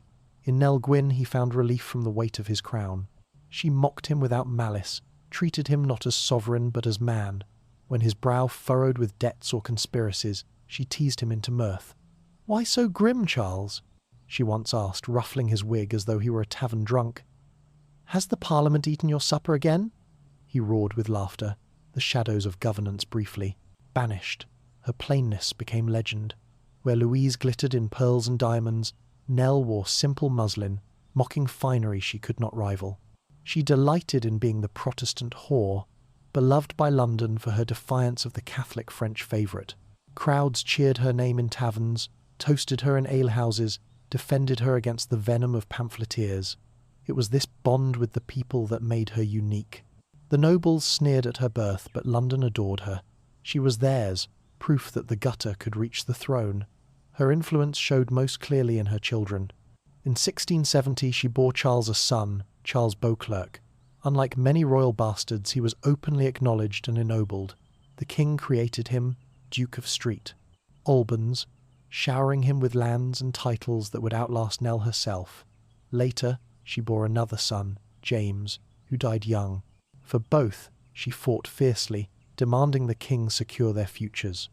"Your bastards, sire," she once declared, "should not starve while your nobles feast," Charles obliged. Perhaps he was amused, perhaps moved, perhaps simply weary of her relentless tongue. Whatever his reasons, Nell's sons were given what countless other royal bastards never received: legitimacy of a kind, if not in name then in power. And yet, Nell never sought grandeur for herself. She did not beg for a title, did not demand an estate beyond her comfort. She remained plain Gwyn, laughing at the very notion of ladyship. "Lady Gwyn?" she scoffed once when a courtier addressed her so. "I'd sooner be plain Nelly than a titled fool." Such humility or refusal of hypocrisy deepened her popularity. Where other mistresses clawed for jewels, she asked only for security for her sons. Where they schemed, she jested. Where they paraded, she mocked. She played the game without appearing to play it at all, but her position was not free of venom. Barbara Villiers, still a force at court, despised her, sneering, openly, at her origins. Louise de Querouaille treated her with contempt, the Frenchwoman's delicate manners hiding sharp disdain. Courtiers whispered of her vulgarity, pamphleteers lampooned her as Cinder Nell, nobles muttered that the king demeaned himself by keeping a tavern wench. Nell answered them all with laughter. When Barbara mocked her as a kitchen slut, Nell retorted, "Better a slut than a widow with 7 brats by 6 fathers." When Louise paraded her jewels, Nell declared, "See how the French pay their whores with pearls while England pays hers with laughter." The jest spread through the city like wildfire, to the delight of taverns and the fury of courtiers. It was her audacity that kept her afloat. In a court ruled by masks, Nell was nakedly herself. She flaunted her gutter-born humour, made no attempt to mimic refinement, mocked her rivals as freely as she mocked herself. In this, she became untouchable, not because she could not be attacked, but because she had already disarmed attack by turning it into jest. Her bond with Charles deepened. He found in her not just a mistress, but a respite from the endless dance of politics. In her company he could forget debts, wars, plots. She reminded him of life beyond the crown, life in taverns and theatres, among people who laughed without calculation. She embodied the England he wanted to rule, bawdy, resilient, unashamed. But shadows gathered. The court's extravagance bred resentment, the king's mistresses symbols of corruption to a restless populace.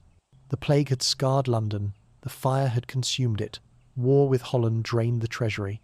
And still, Charles laughed with Nell while courtiers muttered of ruin. Her influence, though subtle, was real.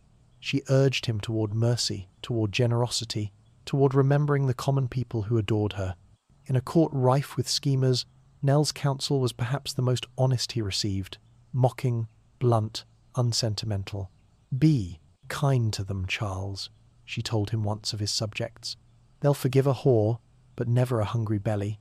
History records no grand policy born from her words, no treaties forged by her hand, but she humanized the king in a way no minister could. She made him laugh when the weight of England threatened to crush him, and for that alone she mattered. Yet she knew too well the fragility of her place. She had risen by wit, but wit could not halt time, nor fend off illness, nor outlast death. Her rivals waited, eager to claim her place when her laughter faltered. She lived every day as though the jest might be her last. For now, though, she reigned, not as queen, not as duchess, not as lady, but as Nell Gwyn, the orange girl who mocked a king and made him love her for it. The curtain falls on Whitehall, its windows burning against the night. Within, the merry monarch lies in bed, laughter still echoing from his chamber. At his side is no duchess, no noble, no foreign intrigue. At his side is Nell, plain Gwyn, bawdy Gwyn, beloved Gwyn, the royal mistress. Whitehall was a palace of contradictions. Its galleries reeked of incense and perfume, yet its cellars smelled no different from Covent Garden ale, sweat, and the musk of overindulgence. Courtiers strutted in silks while beggars wailed at the gates. Inside, intrigue and lust burned as fiercely as the braziers in its chambers. In this world of glitter and rot, Nell Gwyn thrived. She was mistress to the King of England, yet she walked with the same bawdy confidence she had carried through the playhouses. Unlike Barbara Villiers, who demanded jewels, or Louise de Querouaille, who schemed for French influence, Nell never cloaked her hunger for survival. She admitted it openly, mocked it even, and it was that honesty, vulgar as it was, that endeared her both to Charles and to his subjects. The king delighted in her quips. They became legend, repeated in taverns as though scripture. When Charles complained of his debts, Nell teased, "Sell your courtiers, sire, they eat more than they earn." When he grumbled about Parliament, she shot back, "Best you leave them hungry, Charles, else they'll eat you next." When a noble mocked her origins, she turned to the king and declared, "God bless your majesty for picking from the gutter. There's treasure there if you know where to look." Charles roared each time, his laughter echoing down Whitehall's halls. But if the king adored her, his court did not. Barbara Villiers loathed her, dismissing her as Cinder Nell. When Barbara sneered that Nell smelt of the tavern, Nell retorted, "Better tavern than brothel, madam." The insult flew like a dagger, for Barbara's reputation was as stained as any boards. Louise de Querouaille, the French mistress, wielded refinement as a weapon. She glided through court in pearls and silks, her accent delicate, her tears calculated. She treated Nell with open disdain, a savage reminder of the gulf between gutter-born jestress and titled courtesan. Nell, unfazed, mocked her mercilessly. "Look at her," she once said, gesturing to Louise before a group of laughing courtiers. "Dressed like a queen, speaks like a bird, and yet not half so useful as a goose." The jest spread across London within days. The people cheered it in taverns, shouted it in the streets, while Louise wept in her chamber. Charles, caught between mirth and diplomacy, could only shake his head and laugh. It was this contrast Nell's earthiness against the polish of rivals that made her beloved beyond the palace walls. She never forgot her roots, never pretended to refinement she did not possess. She remained the Protestant whore, proud of the name, using it as shield against the Catholic menace that haunted England. Her most famous moment came when a mob mistook her carriage for Louise's. The crowd shouted, "Down with the Catholic whore!" Without hesitation, Nell leaned from a window and cried, "Good people, be civil! I am the Protestant whore!" The mob erupted in laughter, cheered her passage, and carried her words into legend. No other mistress of Charles II could have spoken so, nor would they have dared. But Nell did, and in doing so she secured her place in the hearts of the people. She fought not for herself, but for her children. Charles Beauclerk, her eldest, was granted the title Duke of St Albans, a staggering leap for the son of an orange seller. Nell pushed relentlessly for his recognition, teasing and cajoling the king until he relented. "Your sons, Charles," she told him, "are the only dukes in England who will ever call me mother. Do not shame them for being born of laughter." Her fight bore fruit. The Beauclerk line would endure long after Nell's death, her blood entwined with the nobility of England. Yet even with such triumphs, Nell's life was never free of shadows. Rivals plotted constantly to undermine her. Pamphlets lampooned her as a bawd, accusing her of drunkenness, lewdness, greed. She laughed at them all, sometimes quoting the insults on stage to her audience's delight. "You call me whore," she once cried to a heckler, "and yet you paid to see me, so which of us is the greater fool?" The theatre roared, the heckler slunk away. It was this refusal to be silenced that made her dangerous. Unlike Moll Davis, who had faded once her beauty waned, Nell wielded laughter as a weapon no time could dull. Unlike Barbara or Louise, she did not cling to jewels or titles. Her power lay not in wealth, but in the affection of the people and the laughter of the king. Still, she understood her fragility. She had risen from gutter to palace by wit, but wit could not protect her from sickness, from the caprice of kings, from death itself. She lived each day as though the curtain might fall tomorrow. And in a way that was her secret, for where her rivals schemed to endure, Nell lived to laugh. And in laughing, she outlived them all not in years, but in memory. The curtain falls on Whitehall, its corridors humming with scandal, its chambers glowing with candlelight. And at the centre, still laughing, still mocking, still unashamed, is Nell Gwyn, royal mistress, people's champion, the orange girl who dared to jest with a king. London, in the reign of Charles II, was a city of two kingdoms. By day, the gilded palaces along the Thames shimmered with splendour. Whitehall, Hampton Court, St. James's. By night, the alleys of Covent Garden and Drury Lane glowed with lanterns above brothel doors, their light revealing the raw, unvarnished commerce of sex. The line between the two was thinner than candle smoke. Charles's court was notorious for its mistresses. They were not hidden concubines, but public figures, flaunted in masks and painted in portraits. Barbara Villiers, bold and imperious, strode through Whitehall as if she were queen. Louise de Querouaille, demure and cunning, wove French politics into English sheets. And Nell Gwyn, bawdy and mocking, turned the king's bed into a stage. Yet while these women glittered, thousands of others laboured in obscurity, their lives spent in the city's endless brothels. Covent Garden was infamous, the heart of London's sex trade. Here bawdy houses flourished beside taverns and playhouses, their keepers advertising as brazenly as fruit vendors. Some establishments catered to nobles, with velvet curtains, musicians and girls dressed in silks. Others were squalid pits, where a man might buy a woman for a few pennies and catch a disease worth far more. The trade was vast. By some accounts, nearly 1 in 10 women in London at the time was a prostitute, whether by choice, coercion, or desperation. They worked in inns, taverns, streets, and even along the river, where boat whores plied their trade among the barges. Disease spread unchecked, filling plague pits with women whose names were never recorded.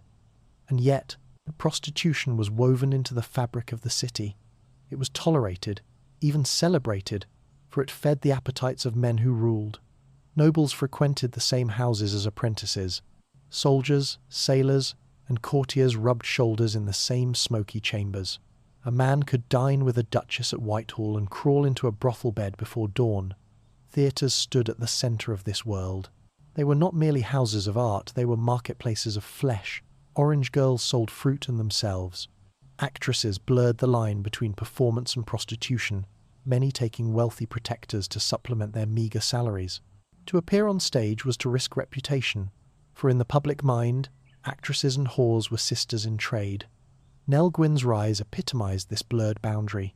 She began as a bawdy house child, selling oranges in theatres where prostitution thrived. She became an actress, her wit and body both commodities for the crowd. And from there, she ascended to the king's bed, her laughter carrying her where beauty alone could not. She was mocked as whore, praised as mistress, adored as celebrity. Her life was proof that in Restoration London, the brothel and the throne were not opposites, but neighbours. Pamphleteers made the connection explicit.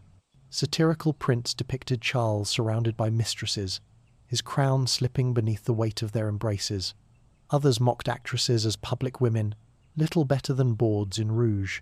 The court itself became a theatre of lust, its scandals spilling into the streets, feeding gossip as much as sermons. Yet there was also fascination. The people despised the king's extravagance, but they adored his mistresses. They loathed the French Louise, mistrusted Barbara Villiers, but they cheered Nell, for she, unlike the others, belonged also to them. She came not from court but from Covent Garden, not from nobility but from the gutter. She carried the stink of the brothel into Whitehall and turned it into laughter. London itself mirrored this duality. The city reeked of dung, death and smoke, yet it glittered with theatres, masks and pageants. The same hand that held a tankard in a tavern might toss a coin into a brothel bed or applaud a playhouse jest. Vice was not hidden, it strutted openly, celebrated as much as condemned. Clergymen thundered from pulpits, decrying the sin that rotted the city. Yet many of them slipped into the same houses they denounced. Magistrates raided brothels one day, then supped with courtesans the next. Hypocrisy ruled as surely as lust. And above it all, the king smiled, his court a mirror of his city. Charles II was no Puritan. He wore his appetites proudly, declaring that England had suffered enough under Cromwell's stern silence. He filled his palace with laughter, music, and mistresses, setting the tone for a nation that followed his lead. If the king kept whores, why should not the common man? If the queen was ignored, why should marriage bind anyone else? Thus, the brothel and the throne fed each other. The court's excess excused the cities, and the city's appetite reflected the court's. London became one vast playhouse, where sin was spectacle and spectacle was sin. Nell Gwyn embodied this paradox. She was courtesan and comedian, whore and wit, gutter-born and palace-beloved. She did not erase the line between brothel and throne, she danced upon it, laughing as she balanced. Her rise was not an exception, but a symbol, proof that in Restoration London, even the lowest could climb if they wielded their charms well enough. But beneath the laughter lay sorrow. For every Nell who rose, countless women perished nameless, forgotten, consumed by the very appetites that raised her. The brothels glittered with candles, but their cellars stank of death. The throne shimmered with jewels, but its gold was paid for with the ruin of thousands. London in the age of Charles II was a city built on contradiction, pleasure, gilded with pain, power fed by vice, kings bedded with whores. And in this city, Nell Gwyn was both symbol and survivor. The orange girl who laughed her way from the bawdy house to the king's embrace, carrying with her the scent of the streets, the echo of the theatres, and the shadow of the brothels that birthed her. The curtain falls, not on a single stage, but on a city that was itself a theatre of corruption and splendour. The laughter of Restoration London could not drown out its screams, for beneath the glitter of Whitehall, beneath the glow of taverns and playhouses, the city carried a darkness that could not be mocked away. Pestilence and flame stalked its crooked streets, reminding rich and poor alike that death cared nothing for silk or rags. In 1665, the plague came. It crept first through the poorest alleys, borne on rats and fleas, carried by the very refuse that fed the Thames. In street, Giles in the fields, where Nell had once slept in squalor, the first bells tolled. Soon, the carts rolled through every parish, their drivers crying, "Bring out your dead!" Corpses were heaped like cordwood, mouths gaping, eyes staring into nothing. Pits swallowed them whole, lime burning away what prayers could not. Theatres closed, taverns emptied, churches filled with desperate pleas. Some fled into the countryside, others locked themselves in their houses, only to starve or choke on their own breath. The city, always loud, grew eerily silent, save for the tolling of bells and the cries of the dying. Nell, still climbing from orange cellar to actress, lived through it all. She saw neighbours vanish overnight, saw friends carried to plague pits, saw streets she once hawked oranges in emptied of life. Yet she survived. Perhaps it was luck, perhaps resilience, perhaps the sheer stubborn vitality that clung to her. Whatever the reason, when the bells finally ceased tolling, Nell was still standing. The survivors emerged from their locked houses pale and trembling, blinking into the sunlight as if reborn. The plague had devoured a quarter of the city, yet London staggered onward, hollow but unbroken. And then, as if pestilence were not enough, came fire. In September 1666, the cry of "fire" tore through the night. It began in a baker's shop on Pudding Lane, but the summer had been dry, the wind merciless. Flames leapt from roof to roof, devouring timber and thatch, racing through alleys too narrow for escape. The sky glowed red, ash rained like snow, and the city burned. The Thames itself seemed aflame, its waters reflecting towers of fire that consumed St. Paul's Cathedral, its great dome collapsing in thunder. Whole parishes vanished in hours. Families fled with what little they could carry: beds, Bibles, loaves of bread snatched from ovens. The wealthy carted their silver upriver. The poor carried only their children. Nell was among the thousands who fled. She joined the human tide pouring through the streets, her eyes wide as the city she had known all her life dissolved into ash. She would later jest about that night, but in truth, the horror etched itself upon her. The smoke choked her lungs, the heat seared her skin, the cries of the dispossessed echoed long after the flames had died. London burned for 4 days. When at last the fire guttered out, 2/3 of the city lay in ruins. Over 13,000 houses destroyed, nearly 90 churches gone, the very heart of the city reduced to smouldering rubble. And yet, like the plague before it, the fire did not kill London. Out of the ashes, men schemed and rebuilt, buying charred land cheap, laying plans for a new city of brick and stone. For Nell, the disasters were both devastation and opportunity. Theatres closed during plague, but when they reopened, audiences returned hungrier than ever for laughter, for distraction, for life. The fire, though ruinous, cleared slums and reshaped parishes, forcing thousands into new arrangements of survival. Out of catastrophe, the city reinvented itself, and Nell reinvented herself with it. Her wit, always sharp, grew darker, more resilient. She had seen death stalk the alleys, had seen fire consume churches, and yet she had survived. That survival became part of her legend. She was no delicate beauty who trembled at adversity. She was a creature forged in plague and flame, hardened and sharpened by disaster. London itself became her mirror. Like the city, she had been gutted, mocked, burned, but still she stood, laughing in the face of ruin. The people adored her for it. When she mocked nobles on stage, they cheered as though mocking fate itself. When she laughed at the king's debts, they roared as though laughing at their own. She was survival incarnate, proof that wit could endure where wealth and power faltered. And Charles II, watching her, must have seen something of his own reign reflected. He too had fled exile, returned from ruin, survived conspiracies and wars. He too had seen his kingdom scarred by plague and fire, yet still he wore his crown. Perhaps that was why he loved her, not merely for her laughter, but for the resilience behind it. The brothel, the theatre, the palace none were immune to death. Yet Nell Gwyn, like London itself, rose from ashes again and again. The curtain closes on a city scarred but unbroken, its streets still smoking, its churches blackened, its people gaunt but alive.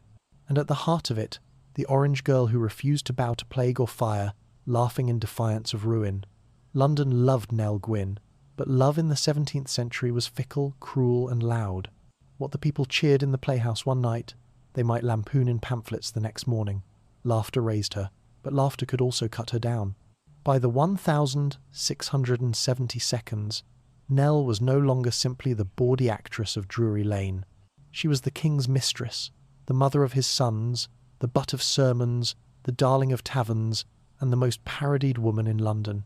Her fame was as wide as her scandal. Pamphleteers sharpened their quills against her. Broadsides circulated through coffee houses and markets, sneering at Mistress Gwyn, the orange girl turned royal whore. They painted her as a drunkard, a gambler, a woman who had clawed her way into the king's bed by sheer insolence. Some mocked her wit, twisting her jokes into vulgarity. Others accused her of greed, though she had fewer estates than any of her rivals. One infamous pamphlet jeered, "She sells her jest as once her fruit, by slice, by laugh, by leer, and men who pay find bitter truth, their sovereign pays far dear." But Nell never surrendered to slander.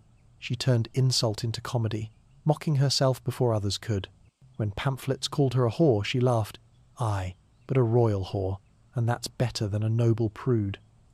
When courtiers sneered at her drinking, she raised her cup higher. When rivals flaunted jewels, she paraded her plain gown and declared, "Better muslin than debt." She made scandal her armour. On stage she used satire as her sword.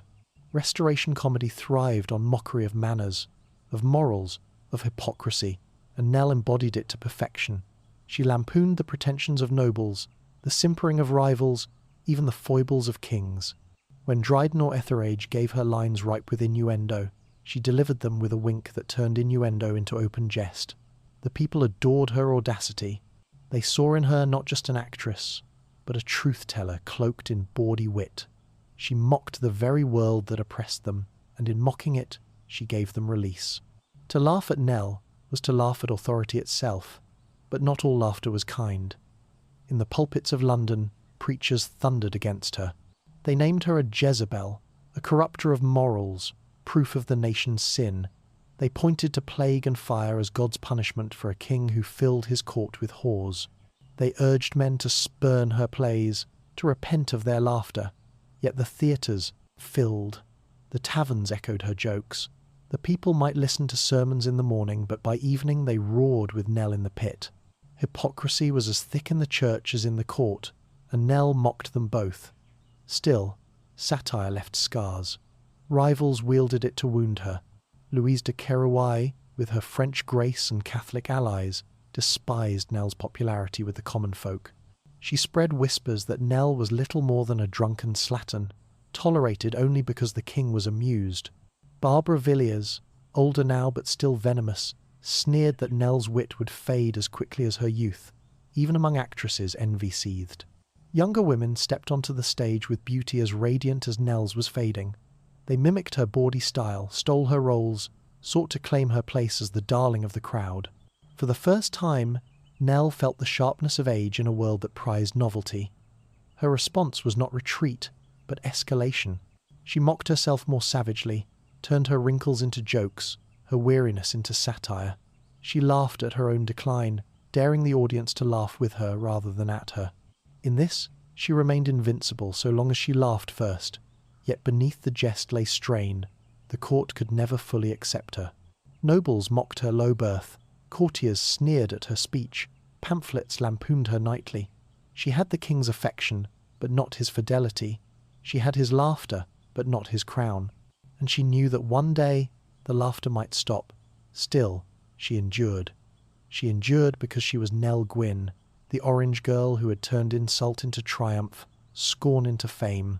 She endured because she wielded satire not as a wound but as a weapon. She endured because, for all the scandal, she had the love of the people and the laughter of the king. And perhaps that was enough. The curtain falls on a stage echoing with laughter, half adoration, half scorn.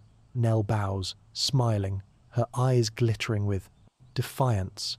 The satire has cut her, but she still stands. She always stands. Whitehall in the winter of 1685 was heavy with silence. The corridors that once rang with laughter, music, and scandal now echoed with hushed voices, footsteps softened by dread. Charles II, the merry monarch, the man who had filled England with wit and women, lay dying. He was 54, but years of indulgence had weighed on him. His dark hair, once lustrous, was streaked with grey. His body, once vigorous, sagged with sickness. On the 2nd of February he suffered a seizure at Whitehall, collapsing before his startled courtiers. Panic swept the palace. Physicians rushed to bleed him, purge him, blister him, remedies that tortured more than healed. For days he lingered, his body failing, his mind slipping between clarity and confusion. The court gathered like vultures. Mistresses prayed, rivals plotted, ministers whispered of succession. The air itself seemed tense, as though London held its breath. Nell Gwyn, though long the king's companion, was not summoned to his bedside. Her place was never secure enough, her origins too low, her position too precarious. Louise de Querouaille wept by his chamber. Barbara Villiers lingered in shadow, desperate to claw back some relevance. Nell, excluded, waited in her own house, listening to rumours carried by servants and friends. She must have known the truth. Without Charles, she was nothing. The king who had lifted her from the gutter, who had laughed at her jests, who had fathered her sons, was slipping away, and with him would go the only shield that kept her from the scorn of the court and the ruin of obscurity. On the 6th of February, Charles II died. He had endured hours of agony, tortured by physicians until his body was more wound than man. In his final moments, he whispered apologies for taking an unconscionable time dying, ever the jester, even at the grave's edge. But before the last breath left him, he is said to have uttered a plea. To his brother and successor, James, let not poor Nellie starve. It was his final gift, his last acknowledgement of the woman who had given him laughter when all else weighed heavy. The merry monarch was gone, and with him went Nell's fragile hold on security. The court shifted overnight.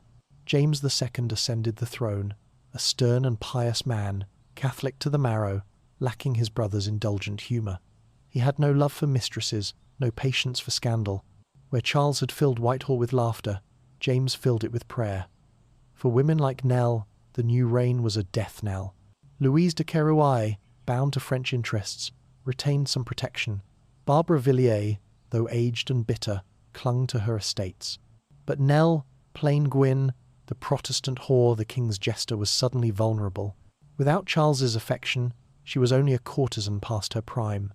mocked by rivals, despised by nobles, tolerated only because of the king's dying words. Her health, already failing, worsened. Years of hard living, of drinking, of endless laughter turned sour in her chest, gnawed at her body. She suffered what modern scholars suspect was syphilis, or perhaps a form of palsy, her body weakening even as her wit remained sharp. She could no longer command the stage or the court. She could only cling to the fragments of security Charles had left her. Her son, Charles Beauclerk, Duke of St Albans, remained her greatest triumph. Through him, she retained some echo of her former power. He was proof that she had not lived in vain, that her blood would flow through England's nobility for centuries to come. Yet even this could not banish the loneliness that settled upon her. London, ever fickle, moved on. New actresses filled the stage, new scandals filled the pamphlets. The laughter that once echoed for Nell now echoed for others. The orange girl who had become a queen of jest was fading into shadow, yet she never lost her defiance. When mocked, as a relic of Charles's reign, she snapped, better relic than ruin. When whispered about as a pauper, she laughed, I've starved before, I'll starve again, and with more grace than half of Whitehall. But beneath the laughter lay fear. Without Charles she was adrift, and her fall was as swift as her rise. The curtain closes on Whitehall draped in mourning, its corridors silent, its throne occupied by a king who had no use for jesters. And beyond its gates, Nell Gwyn, once the laughter of a monarch, now a shadow of herself, faced the end of her play. The laughter that had carried Nell Gwyn through plague, fire, theatre and throne could not outwit the slow grip of illness. By the mid-negative 1,680 seconds, her body betrayed her. She was only in her 30s, yet the years of hard living weighed on her like decades more. The details of her decline are blurred by rumour, as so much of her life had been. Some said she suffered from dropsy, her limbs swollen with fluid until she could scarcely walk. Others whispered of syphilis, the scourge of brothels and courts alike, rotting her from within. Still others claimed palsy twisted her once lively frame. Whatever the truth, the spark that had made her unbreakable now flickered against the dark. She did not go quietly. Even in sickness, she jested. When asked of her health, she quipped, I am going to the only place where kings and orange girls are equal. When a priest urged her to repent of her sins, she laughed, I have sinned more with my tongue than with my body. Father and I repent neither. But the laughter no longer rang as it once had. It was weaker, edged with pain, a shadow of the roar that once shook theatres and palaces. The court, under James II, had little place for her. Pious and severe, James cared nothing for his brother's mistresses. Where Charles had chuckled at Nell's insolence, James frowned at her vulgarity. She was granted a small pension enough to survive, barely, but the glittering days of Whitehall were gone. She lived quietly in Pall Mall, her once bustling house subdued. The carriages of nobles no longer lined her street. The laughter of courtiers no longer filled her chambers. Instead, she was surrounded by physicians, servants, and the occasional loyal friend. Her world, once the stage of London itself, shrank to a single room. Her son, Charles Beauclerk, Duke of St Albans, remained her pride. She fought for his future until her last breath, ensuring he would not fall as she had. Through him, her blood would endure in England's nobility, a legacy greater than her own name. But for herself, she had little left, no jewels, no estates, only the memory of laughter and the mercy of a dead king's last plea. In November 1687, at only 37 years old, Nell Gwyn died. Her passing, though quiet, sent ripples through London. She was buried at Street. Martin in the Fields, the church that stood not far from the streets where she had once hawked oranges. At her funeral, nobles and commoners alike gathered, actors, courtiers, prostitutes, merchants. The city turned out not for a duchess or a queen, but for a woman who had belonged to them all. The preacher, John Tennyson, later Archbishop of Canterbury, delivered her funeral sermon. He was no flatterer, no court sycophant, yet even he acknowledged her peculiar grace. He spoke not of her sins, though they were many, but of her generosity, her humour, her humanity. He called her a woman who died not without some sense of religion, softening the memory of a bawd into something gentler. London mourned her. In taverns, men raised tankards to Nelly. In playhouses, actors whispered of her brilliance. In pamphlets, she was mocked even in death, but always remembered. She had been the king's mistress, yes, but she had also been theirs, the bawdy, laughing girl who mocked nobles and priests alike, who carried the stink of Covent Garden into Whitehall without shame. Her death marked the end of an age.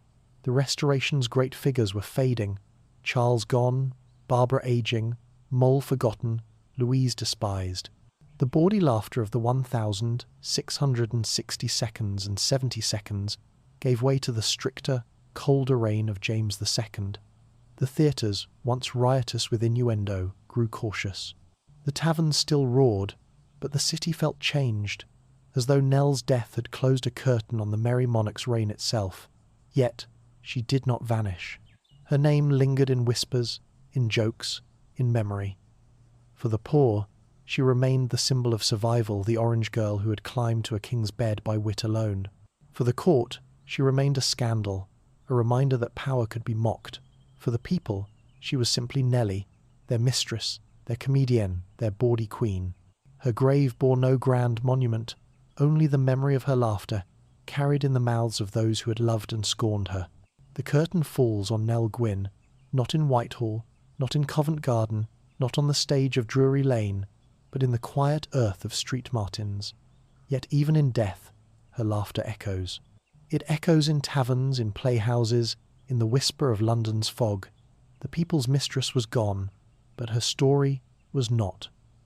The story of Eleanor Nell Gwyn does not end with her grave in Street Martin in the fields.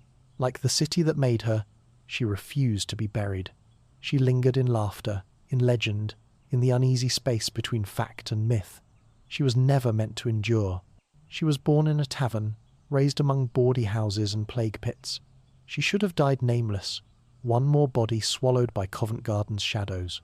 Instead, she became a mistress of a king, beloved by the people, immortal in memory. How? The answer lies not in beauty, nor in power, but in contradiction. Nell Gwyn lived between worlds. She was both actress and courtesan, both gutter child and court favourite, both whore and wit. She belonged neither wholly to the brothel nor wholly to the palace, yet she embodied both. In her, London saw itself reflected, bawdy and brutal, glittering and corrupt, always laughing on the edge of ruin. History records her as mistress, but the people remembered her as something stranger, something freer. She mocked titles, refused to be called Lady Gwyn, and turned every insult into jest.